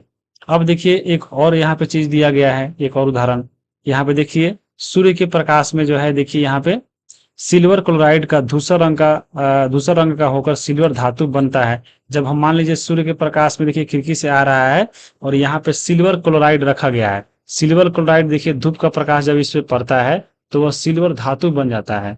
इसको यहाँ पे दिखाया गया है आपको क्रियाकलाप के द्वारा कि यहाँ पे देखिए चाइना डिश में यानी शीशा के गिलास में 2 ग्राम सिल्वर क्लोराइड लीजिए, इसका रंग क्या है आपको नोटिस कर लीजिए। उसके बाद इस चाइना डिश को जो है थोड़ी देर सूर्य के प्रकाश में रख के छोड़ दीजिए थोड़ी देर बाद देखिएगा कि यहाँ पे जो है सिल्वर क्लोराइड का जो है अब रंग बदल गया है, यानी सूर्य के प्रकाश में वह अभिक्रिया कर लिया है, यानी वो उसको क्या हुआ, वहां पे उसको ताप का जरूरत पड़ा है, यानी उष्मा का जरूरत पड़ा है उसको बदलने के लिए। तो ये आपको याद रखिएगा। देखिए इसी को जो है यहाँ पे समीकरण के रूप में दर्शाया गया है कि यहाँ पे जो सिल्वर क्लोराइड था यानी AgCl, इसको जब हम लोग सूर्य के प्रकाश में रखे हैं तो यहाँ पे आपको देखिए बना है AgS, यानी आपको सिल्वर धातु निर्माण हुआ है। देखिए Ag क्या है आपका, Ag सिल्वर का है, यानी आपको सिल्वर धातु बना है और साथ में क्लोरीन गैस ही बना है। तो ये भी आपको याद रखिएगा। बाकी यहाँ पे देखिए सूर्य के प्रकाश में श्वेत रंग का जो सिल्वर क्लोराइड होता है वह धूसर रंग का हो जाता है, यानी जो पहले श्वेत रंग का होता है सिल्वर क्लोराइड, अब वह धूसर रंग का हो जाता है। प्रकाश की उपस्थिति में सिल्वर क्लोराइड जो है सिल्वर तथा क्लोरीन में वियोजन के कारण ऐसा होता है, यानी ये आपका जो एक धातु था सूर्य के प्रकाश में रखे तो ये टूट गया और ये दो पदार्थ बन गया, एक सिल्वर और एक क्लोरीन गैस बन गया। तो याद रखिएगा। उसी प्रकार से देखिए सिल्वर ब्रोमाइड भी जो है इसी प्रकार का अभिक्रिया है। जब हम लोग यहाँ पे सिल्वर ब्रोमाइड को सूर्य के प्रकाश में रखते हैं तो ये भी आपको यहाँ पे देखिए सिल्वर और ब्रोमीन गैस का यहाँ पे निर्माण होता है। तो ये चीजें आपको याद रखिएगा। और ऊपर दी गई अभिक्रिया का जो है उपयोग हम लोग श्याम श्वेत फोटोग्राफी में किया जाता है। किस प्रकार की ऊर्जा के कारण इसको जो हम लोग बोलते हैं वियोजन अभिक्रिया, यानी एक जो है पदार्थ वह टूट गया है आपको दो पदार्थों में, तो इसको हम लोग बोलते हैं वियोजन यानी डीकम्पोजिशन रिएक्शन।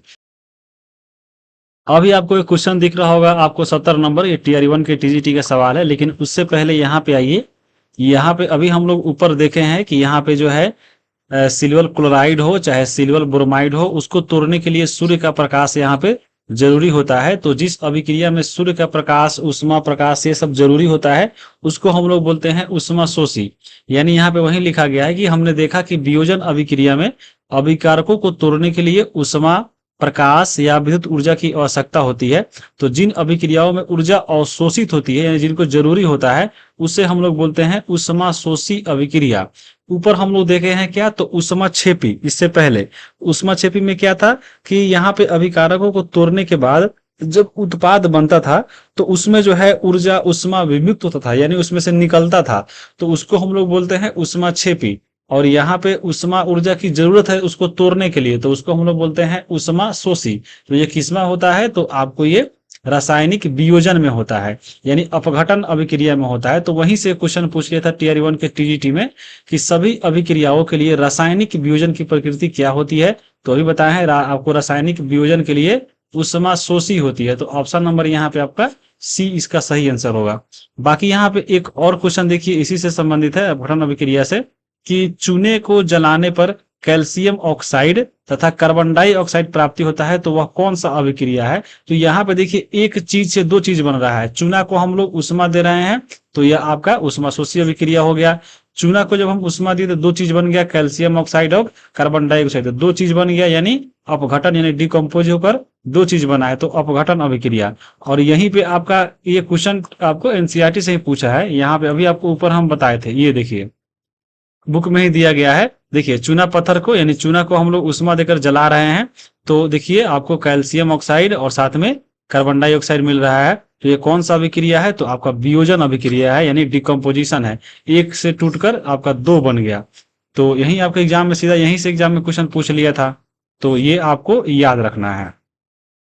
अब देखिए आपका अगला हम लोग पढ़ेंगे, तो याद रखिए कि जिन अभिक्रिया में उष्मा अवशोषण होता है उसको हम लोग बोलते हैं उष्मा शोषी, और जिस अभिक्रिया में उष्मा का उत्सर्जन होता है उसको हम लोग बोलते हैं उष्मा क्षेपी। तो ये आपको याद रखिएगा। अब हम लोग यहाँ पे पढ़ेंगे विस्थापन अभिक्रिया यानी डिस्प्लेसमेंट रिएक्शन क्या होता है, इसको हम लोग देखेंगे।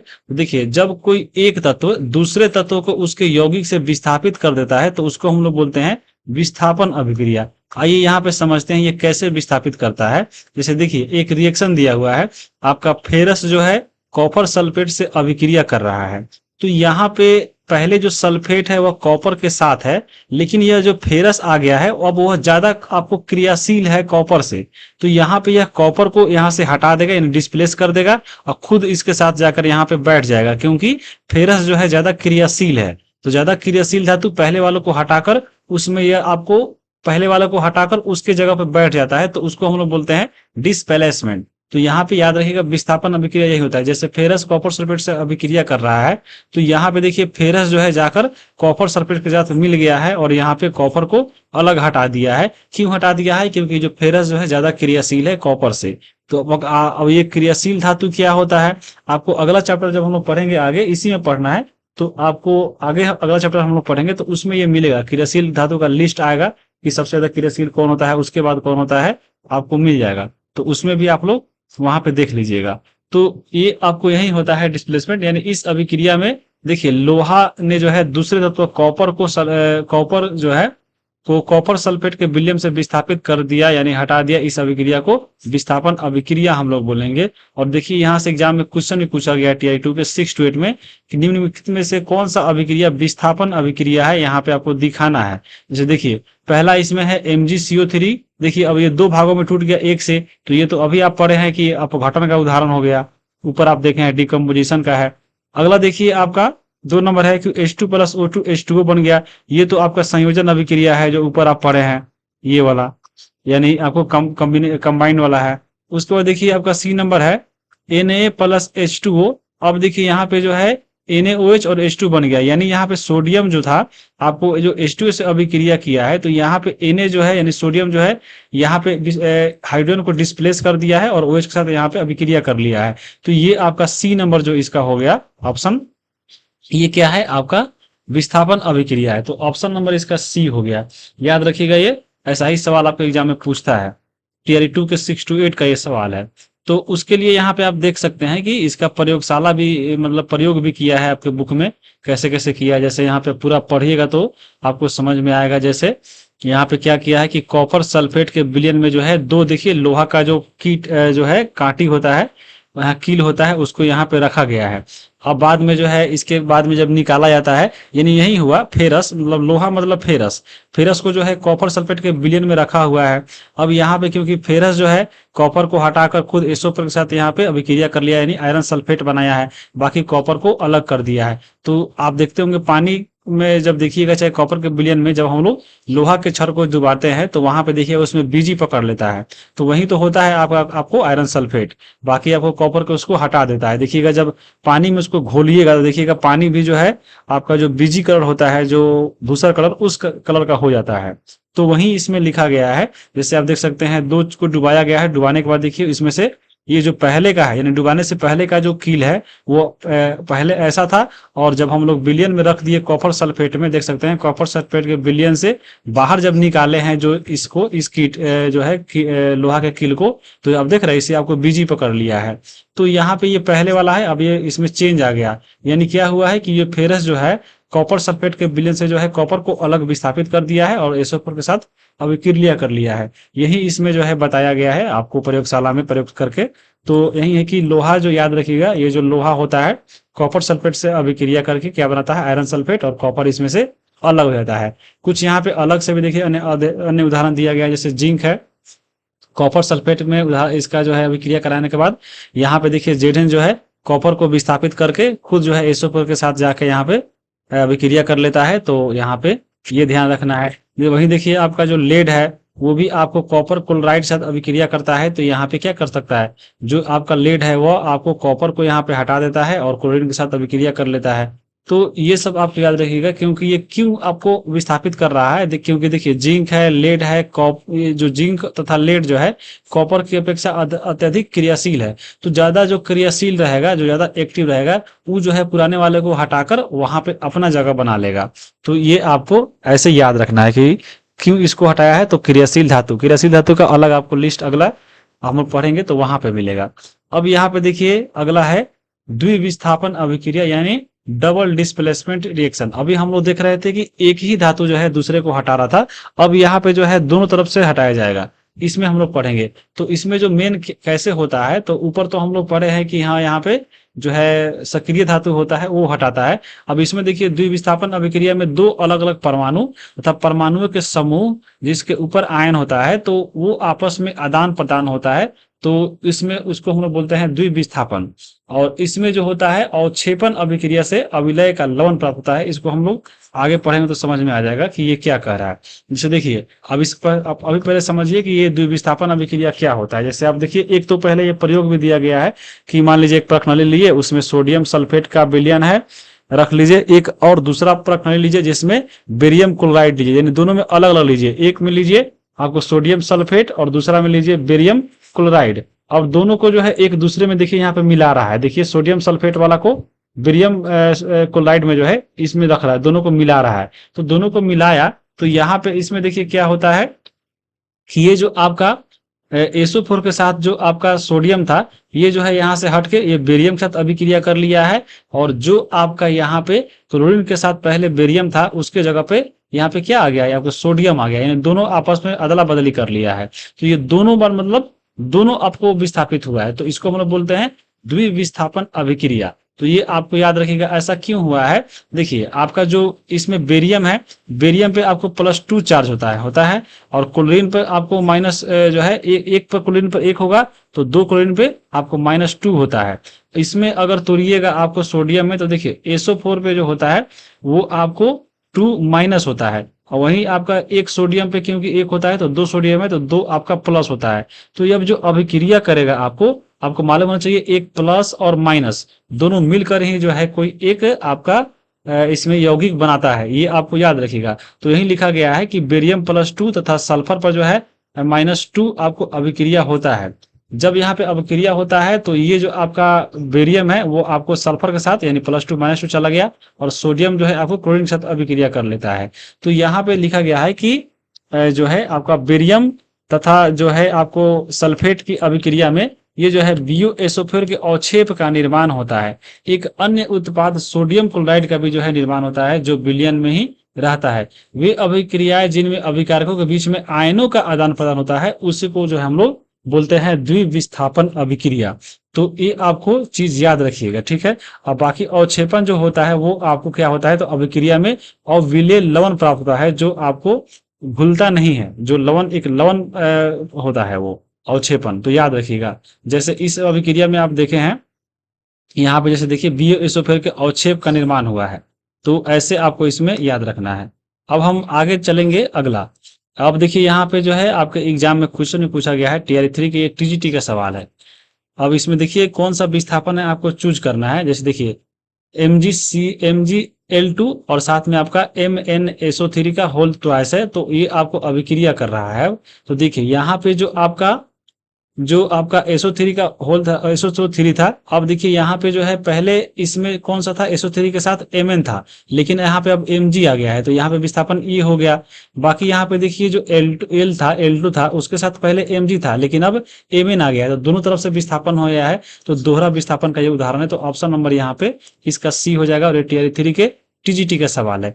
उसी के बाद देखिए 91 नंबर ये सवाल था, उसका अगला सवाल 92 नंबर लगातार पूछा है आपको। देखिए इसी टॉपिक से निम्नलिखित में से कौन सा जो है संयोजन अभिक्रिया है। अब देखिए संयोजन का यहाँ पे, यानी संयोजन मतलब 2 या 2 से अधिक जो है पदार्थ मिलकर एक पदार्थ बनाता है, तो उसको हम लोग संयोजन बोलते हैं। जैसे यहाँ पे कॉम्बिनेशन वाला बात हो रहा है। तो देखिए पहला इसमें है MgO + H2O। देखिए ये 2 है पदार्थ है, दोनों को एक मिलकर एक बन गया, यानी Mg का जो है होल थराइस मैग्नीशियम हाइड्रोक्साइड बन गया। तो यहाँ पे देख रहे हैं ये भी आपका संयोजन का है। पहला ऑप्शन तो सही होगा ही, लेकिन हम लोग आगे भी पढ़ेंगे। देखिए एल्युमिनियम जो है ऑक्सीजन से अभिक्रिया करके यहाँ पे Al2O3 बना, यानी 2 पदार्थ मिलकर एक बना है, तो ये भी हो गया। तो हम यहीं पे बोल सकते हैं कि ऑप्शन नंबर इसका D सही हो गया। लेकिन 3 नंबर जब देखिएगा, 3 नंबर जो इसका अभिक्रिया ऑप्शन है KClO3 जो है, आप देखिए ये एक ही चीज है, लेकिन टूटकर यहाँ पे 2 भागों में बट गया है। तो ये आपका क्या है, संयोजन नहीं है, ये आपका अपघटन का है। तो एक ऑप्शन C नंबर जो है अपघटन अभिक्रिया है, जबकि 2 आपका A+ जो भी है वो संयोजन है। तो एक से अधिक आपका हो गया, तो ऑप्शन नंबर इसका D सही हो गया। ये भी आपको यहीं से इसी टॉपिक से था। अब देखिए TRE1 के ये PRT का सवाल है। ये देखिए अभी जो आप ऊपर देख रहे होंगे आपके बुक में जो है जितना प्रयोगशाला दिया गया था प्रयोग करने के लिए, तो आपको ऐसे उसको हल्के में नहीं लेना है, इसीलिए हम इसको जो है शामिल किए हैं, ताकि क्वेश्चन वैसा पूछा गया है। आपको सीधे रासायनिक अभिक्रिया दे देगा और बोलेगा यहाँ पे आपको इस टाइप से सजाने के लिए चाहे बनाने के लिए। जैसे देखिए कैसे पूछा हुआ है, लिखा गया है कि लोहे के बुरादे में अगर हम लोग HCl डालने से क्या होगा। और ये आपको एनसीईआरटी का सवाल है, ऊपर हम लोग आपको दिखाए होंगे, आप देखे होंगे यहाँ पे जो फेरस होता है, शायद चाहे आप जिंक वाला बताए हैं कि जिंक के दानेदार में हम लोग अगर HCl से अभिक्रिया कराए या आपको H2SO4 से कराए तो वो क्या बनता है। तो ये भी आपको उसी टाइप का है। अगर फेरस को जो है अगर हम लोग यहाँ पे हाइड्रोक्लोरिक अम्ल से अभिक्रिया कराए तो क्या होगा। यहाँ पे क्या होगा आपका, ये जो पहले क्लोरीन के साथ जो है हाइड्रोजन था उसको यहाँ से हटा के डिस्प्लेस कर देगा और साथ में Fe जो है Cl के साथ जाकर बैठ जाएगा। तो यहाँ पे एक ऐसा अभिक्रिया है, बताइए आपको, ये विस्थापन अभिक्रिया है, यानी एकल विस्थापन, ये उसी को हम लोग बोलते हैं विस्थापन अभिक्रिया। तो ये तो उसका उदाहरण है। लेकिन यहाँ पे देखिए ऑप्शन क्या बोल रहा है कि लोहे के बुरादे में तनु हाइड्रोक्लोरिक अम्ल डालने से क्या होता है। तो यहाँ पे देखिए एक तो आपका पहला ऑप्शन है कि हाइड्रोजन गैस आयरन क्लोराइड का उत्पादन होता है, दूसरा है क्लोरीन गैस और आयरन हाइड्रोक्साइड, ये तो गलत है, कोई प्रतिक्रिया नहीं होता है, बिल्कुल होता है, ये भी आपका गलत है। पहला ऑप्शन सही है, यानी हाइड्रोजन गैस बन रहा है और आयरन क्लोराइड का उत्पादन हो रहा है। तो ऑप्शन नंबर इसका ए इसका सही हो जाएगा। और पूछ देता है कि हाँ कौन सा अभिक्रिया है, तो आपको ये विस्थापन अभिक्रिया है।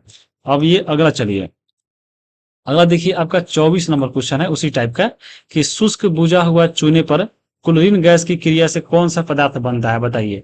अब यहाँ पे देखिए सबसे पहले फॉर्मूला याद रहना चाहिए कि शुष्क बुझा हुआ चूना क्या है, आपको ऊपर हम बताए भी थे कि जैसे देखिए शुष्क बुझा हुआ चूना हो कैल्शियम हाइड्रोक्साइड होता है। तो देखिए ये आपका हो गया शुष्क बुझा हुआ चूना को अगर हम क्लोरीन गैस इस पे अभिक्रिया कराएंगे तो क्या बनेगा। तो वो आपको ब्लीचिंग पाउडर का निर्माण होता है, यानी CaOCl2, इसी को कैल्शियम ऑक्सीक्लोराइड या ब्लीचिंग पाउडर या विरंजक चूर्ण बोलते हैं और साथ में जल का निर्माण होता है। तो यहाँ पे ऑप्शन देखिए विरंजक चूर्ण है, तो ऑप्शन नंबर इसका आपका बी हो जाएगा। तो ये आपको याद रखना चाहिए। अब देखिए अगला जो है यहाँ पे दिया गया एक और सवाल टीयर 3 के पीजीटी का सवाल है कि वह पदार्थ जो प्रतिक्रिया की दर को कम करता है उसको क्या बोलते हैं। तो यहाँ पे उसको बोलते हैं अवरोधक। कोई भी चीज को अगर यहाँ पे प्रतिक्रिया को रोक रहा है तो उसको हम लोग अवरोधक बोलते हैं, याद रखिएगा, ऑप्शन नंबर ए हो जाएगा। अब देखिए यहाँ पे जो है अब पढ़ना है आपको एक, ये सवाल तो आपको दूसरा चैप्टर से दिया गया है लेकिन हम लोग देख लेते हैं, आपको इसमें भी काम आएगा।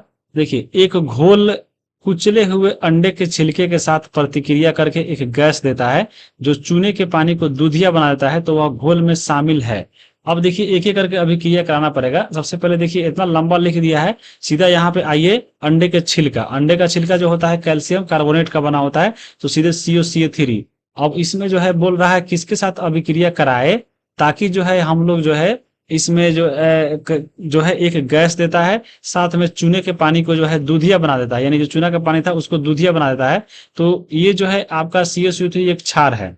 अब हम लोग जो है अगला चैप्टर जब पढ़ेंगे अम्ल क्षार और लवण, तो उसमें आपको इसको पढ़ने को मिलेगा कि अम्ल जो है क्षार से अभिक्रिया करके लवण जल और गैस बनाता है, तो वह उसी का उदाहरण है।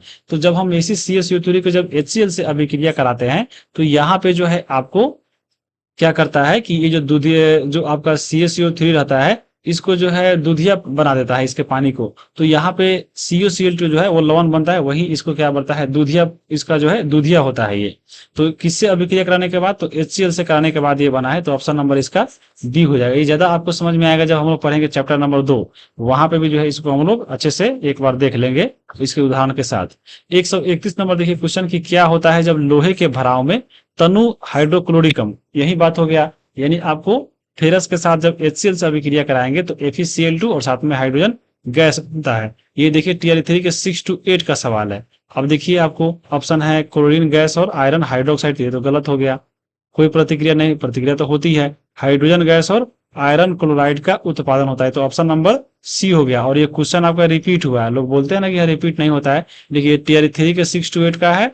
और अभी आप ऊपर एक पढ़े हैं फेरस वाला, ये देखिए ये टीआर 1 में पूछा था, टीआर 1 का सवाल भी जो है देखिए रिपीट किया गया, यही सवाल आपको सेम सवाल पूछा गया है, ऑप्शन थोड़ा थोड़ा अलग कर दिया गया है, यहाँ पे आप देख सकते हैं।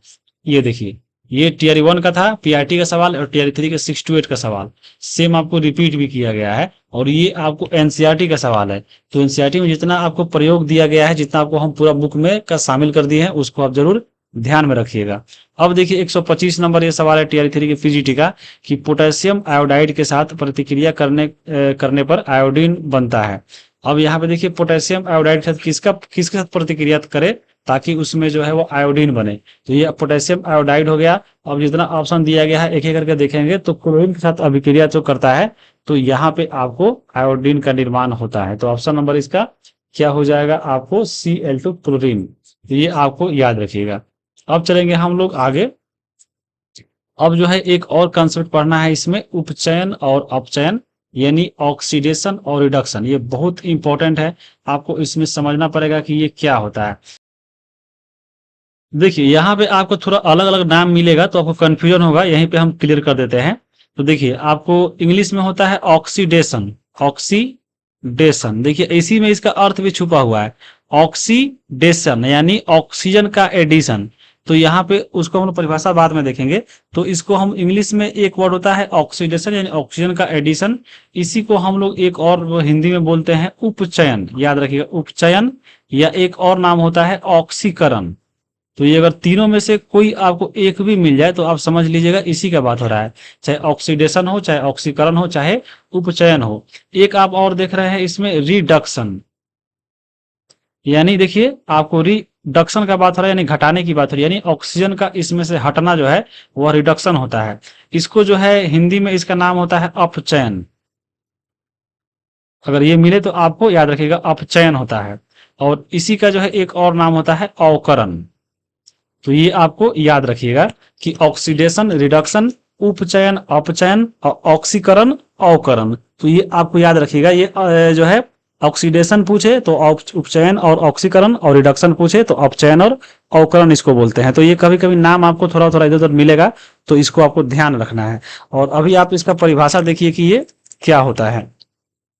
तो देखिए अभिक्रिया के समय जब किसी पदार्थ में ऑक्सीजन की वृद्धि होती है तो हम कहते हैं कि उसका जो है उपचयन हुआ है, यानी ऑक्सीडेशन हुआ है, यानी ऑक्सीजन का एडिशन हुआ है तो उसको हम बोलते हैं ऑक्सीडेशन यानी उपचयन हुआ है। और जब अभिक्रिया में किसी पदार्थ का ऑक्सीजन का ह्रास हुआ है यानी ऑक्सीजन का जो है रिडक्शन हुआ है तो उसको हम लोग बोलते हैं रिडक्शन अभिक्रिया, यानी आपको अपचयन हुआ है। तो ये आपको याद रखिएगा। इसी को जो है देखिए इंग्लिश में भी लिखा गया है कि if substance gains oxygen during a reaction. तो देखिए गेन अगर होता है ऑक्सीजन का तो यहाँ पे हम लोग बोलते हैं ऑक्सीडेशन यानी ऑक्सीडाइज, यानी वह जो है आपका और क्या है तो उपचयन हो गया है। और वहीं अगर हम ऑक्सीजन का लॉस होता है यानी यहाँ पे तो उसको हम लोग बोलेंगे रिड्यूस, यानी आपको क्या तो अपचयन। तो ये आपको याद रखिएगा। तो वही चीज यहाँ पे लिखा गया है।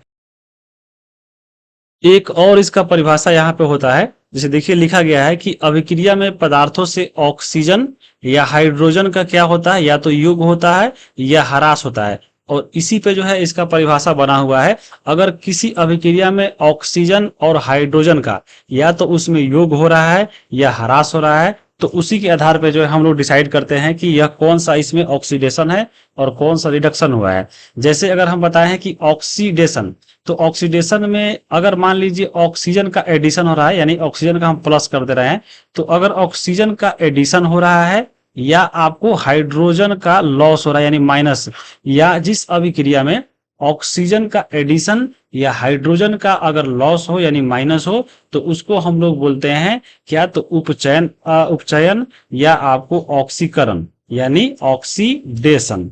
तो याद रखिएगा जिस अभिक्रिया में ऑक्सीजन का एडिशन हो चाहे आपको हाइड्रोजन का लॉस हो तो उसको हम लोग उपचयन यानी ऑक्सीकरण या आपको ऑक्सीडेशन कहते हैं। और जिस अभिक्रिया में रिडक्शन में बढ़े हैं कि जिस अभिक्रिया में यानी रिडक्शन यानी ऑक्सीजन का लॉस होता है और हाइड्रोजन का गेन होता है तो उसको हम लोग यहाँ पे बोलेंगे क्या तो उसको हम बोलेंगे रिडक्शन यानी आपको अपचयन या अवकरण। तो याद रखिएगा आपको ये कंफ्यूज करेगा, लेकिन इसलिए हमको अच्छे से समझा दिए हैं कि क्या होगा। अगर ऑक्सीजन का एडिशन हो चाहे हाइड्रोजन का अगर लॉस हो तो उसको हम बोले हैं ऑक्सीडेशन।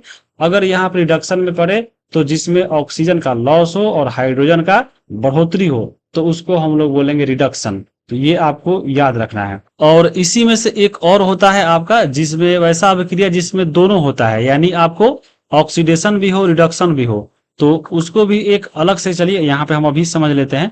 जैसे देखिए यहाँ पे लिखा गया है, उसको हम लोग बोलते हैं रेडॉक्स अभिक्रिया, यानी जिस किसी अभिक्रिया में एक अभिकारक उपचयित और दूसरा जो है अभिकारक अगर अपचयित होता है तो इसको हम लोग उपचयन और अपचयन बोलेंगे। यानी वैसी अभिक्रिया जिसमें एक जो है ऑक्सीडेशन हो और साथ में आपका रिडक्शन भी हो, यानी दोनों अगर होता है तो उसको हम लोग बोलते हैं रेडॉक्स।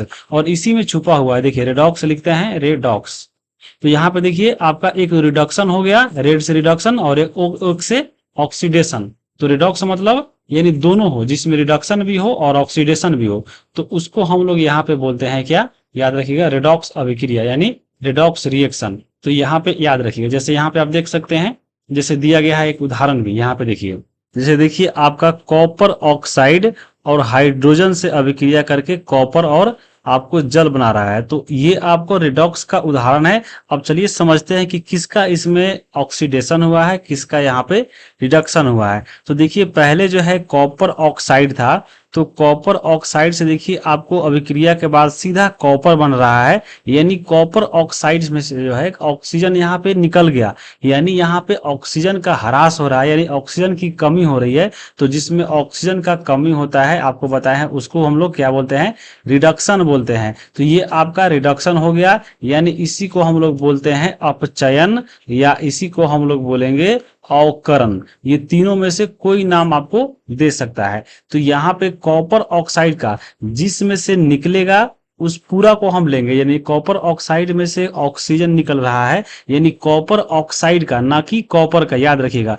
कॉपर ऑक्साइड का यहाँ पे क्या हो रहा है, आपको अपचयन हो रहा है, यानी रिडक्शन हो रहा है। और वही अगर हम देखिए यहाँ पे हाइड्रोजन का, तो देखिए हाइड्रोजन जो है पहले एक था, और हाइड्रोजन में देखिए यहाँ पे जल बन गया, यानी ऑक्सीजन इसमें जुड़ गया है। तो जिसमें ऑक्सीजन जुड़ता है उसको हम लोग बोलते हैं ऑक्सीडेशन, यानी ऑक्सीडेशन, यानी आपको उपचयन। तो यहाँ पे किस में जुड़ा है, तो आपको हाइड्रोजन में जुड़ा है। तो हाइड्रोजन का यहाँ पे क्या हुआ है, ऑक्सीडेशन हुआ है, जबकि कॉपर ऑक्साइड का आपको रिडक्शन हुआ है, यानी ये दोनों हो रहा है एक ही अभिक्रिया में। तो ये आपको हम बोलेंगे कि ये रिडॉक्स अभिक्रिया का उदाहरण है। तो उस प्रकार अगला यहाँ पे आप देख लीजिए, आपको उदाहरण दिया गया है एक और चीज, यहाँ पे इसको और क्लियर हो जाएगा। जैसे देखिए आपका जिंक ऑक्साइड है और कार्बन है, अभिक्रिया करके Zn और आपका CO बन गया, यानी कार्बन मोनोऑक्साइड। तो अगर हम देखें यहाँ पे ZnO यानी जिंक ऑक्साइड में से, तो जिंक ऑक्साइड में से देखिए यहाँ पे अकेले जिंक बना है, यानी यहाँ पे जिंक ऑक्साइड में से ऑक्सीजन निकल गया है, यानी ऑक्सीजन का यहाँ पे माइनस हुआ है, यानी ऑक्सीजन का लॉस हुआ है। तो ऑक्सीजन का लॉस होना क्या बोलते हैं, इसको हम लोग रिडक्शन अभिक्रिया यानी आपको अपचयन बोलते हैं। तो ये हो गया, रिडक्शन बोलिए या आपको अपचयन बोलिए।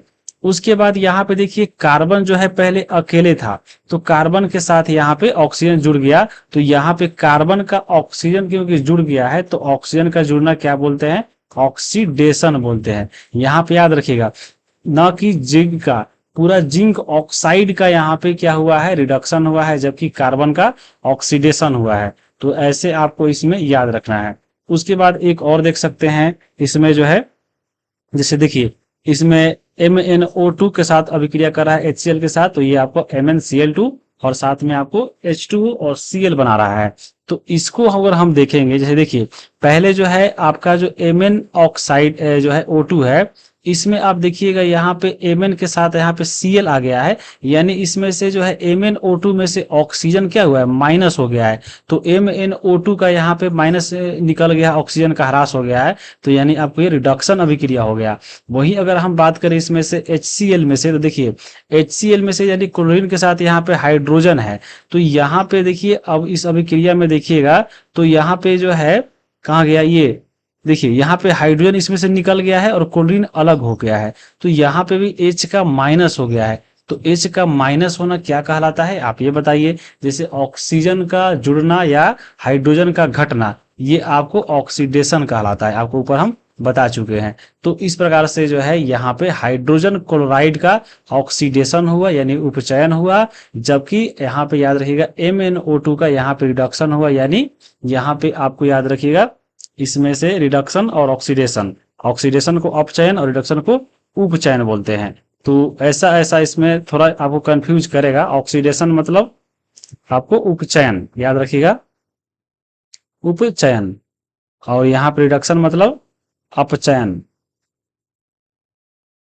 तो ऐसे याद रखिएगा, ठीक है।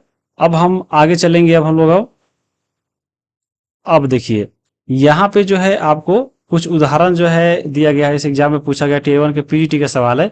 तो ये तो आपको अभी नहीं पढ़ना है, आपको आगे पढ़ना है 11th में, लेकिन यहाँ पे आपको दिया है तो हम समझा देते हैं। जैसे देखिए ऑक्सीकरण संख्या निकालने की बात होती है, तो ये देखिए आपको अगर याद रहता है कि हाँ किस पे कितना चार्ज रहता है तब ये जाकर निकलता है। जैसे देखिए अब इसमें दिया है KMnO4, इसका मान लीजिए ऑक्सीकरण संख्या निकालना है तो कैसे निकलेगा।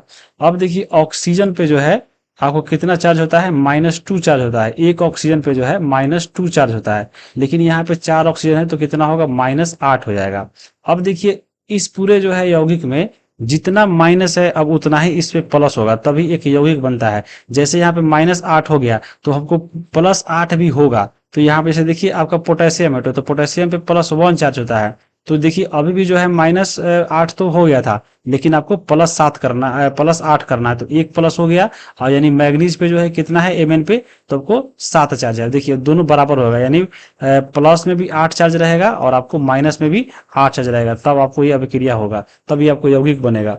तो यहाँ पे अब देखिए इसका Mn का जो है 7 इसमें ऑक्सीकरण संख्या आ रहा है, तो यहाँ पे 7 2 में है, यहाँ भी है, यहाँ भी है। अब देखिए अगला इसमें है K2Cr2O7। अब इसका जो अगर हम बनाएंगे तो देखिए इसमें क्या होगा।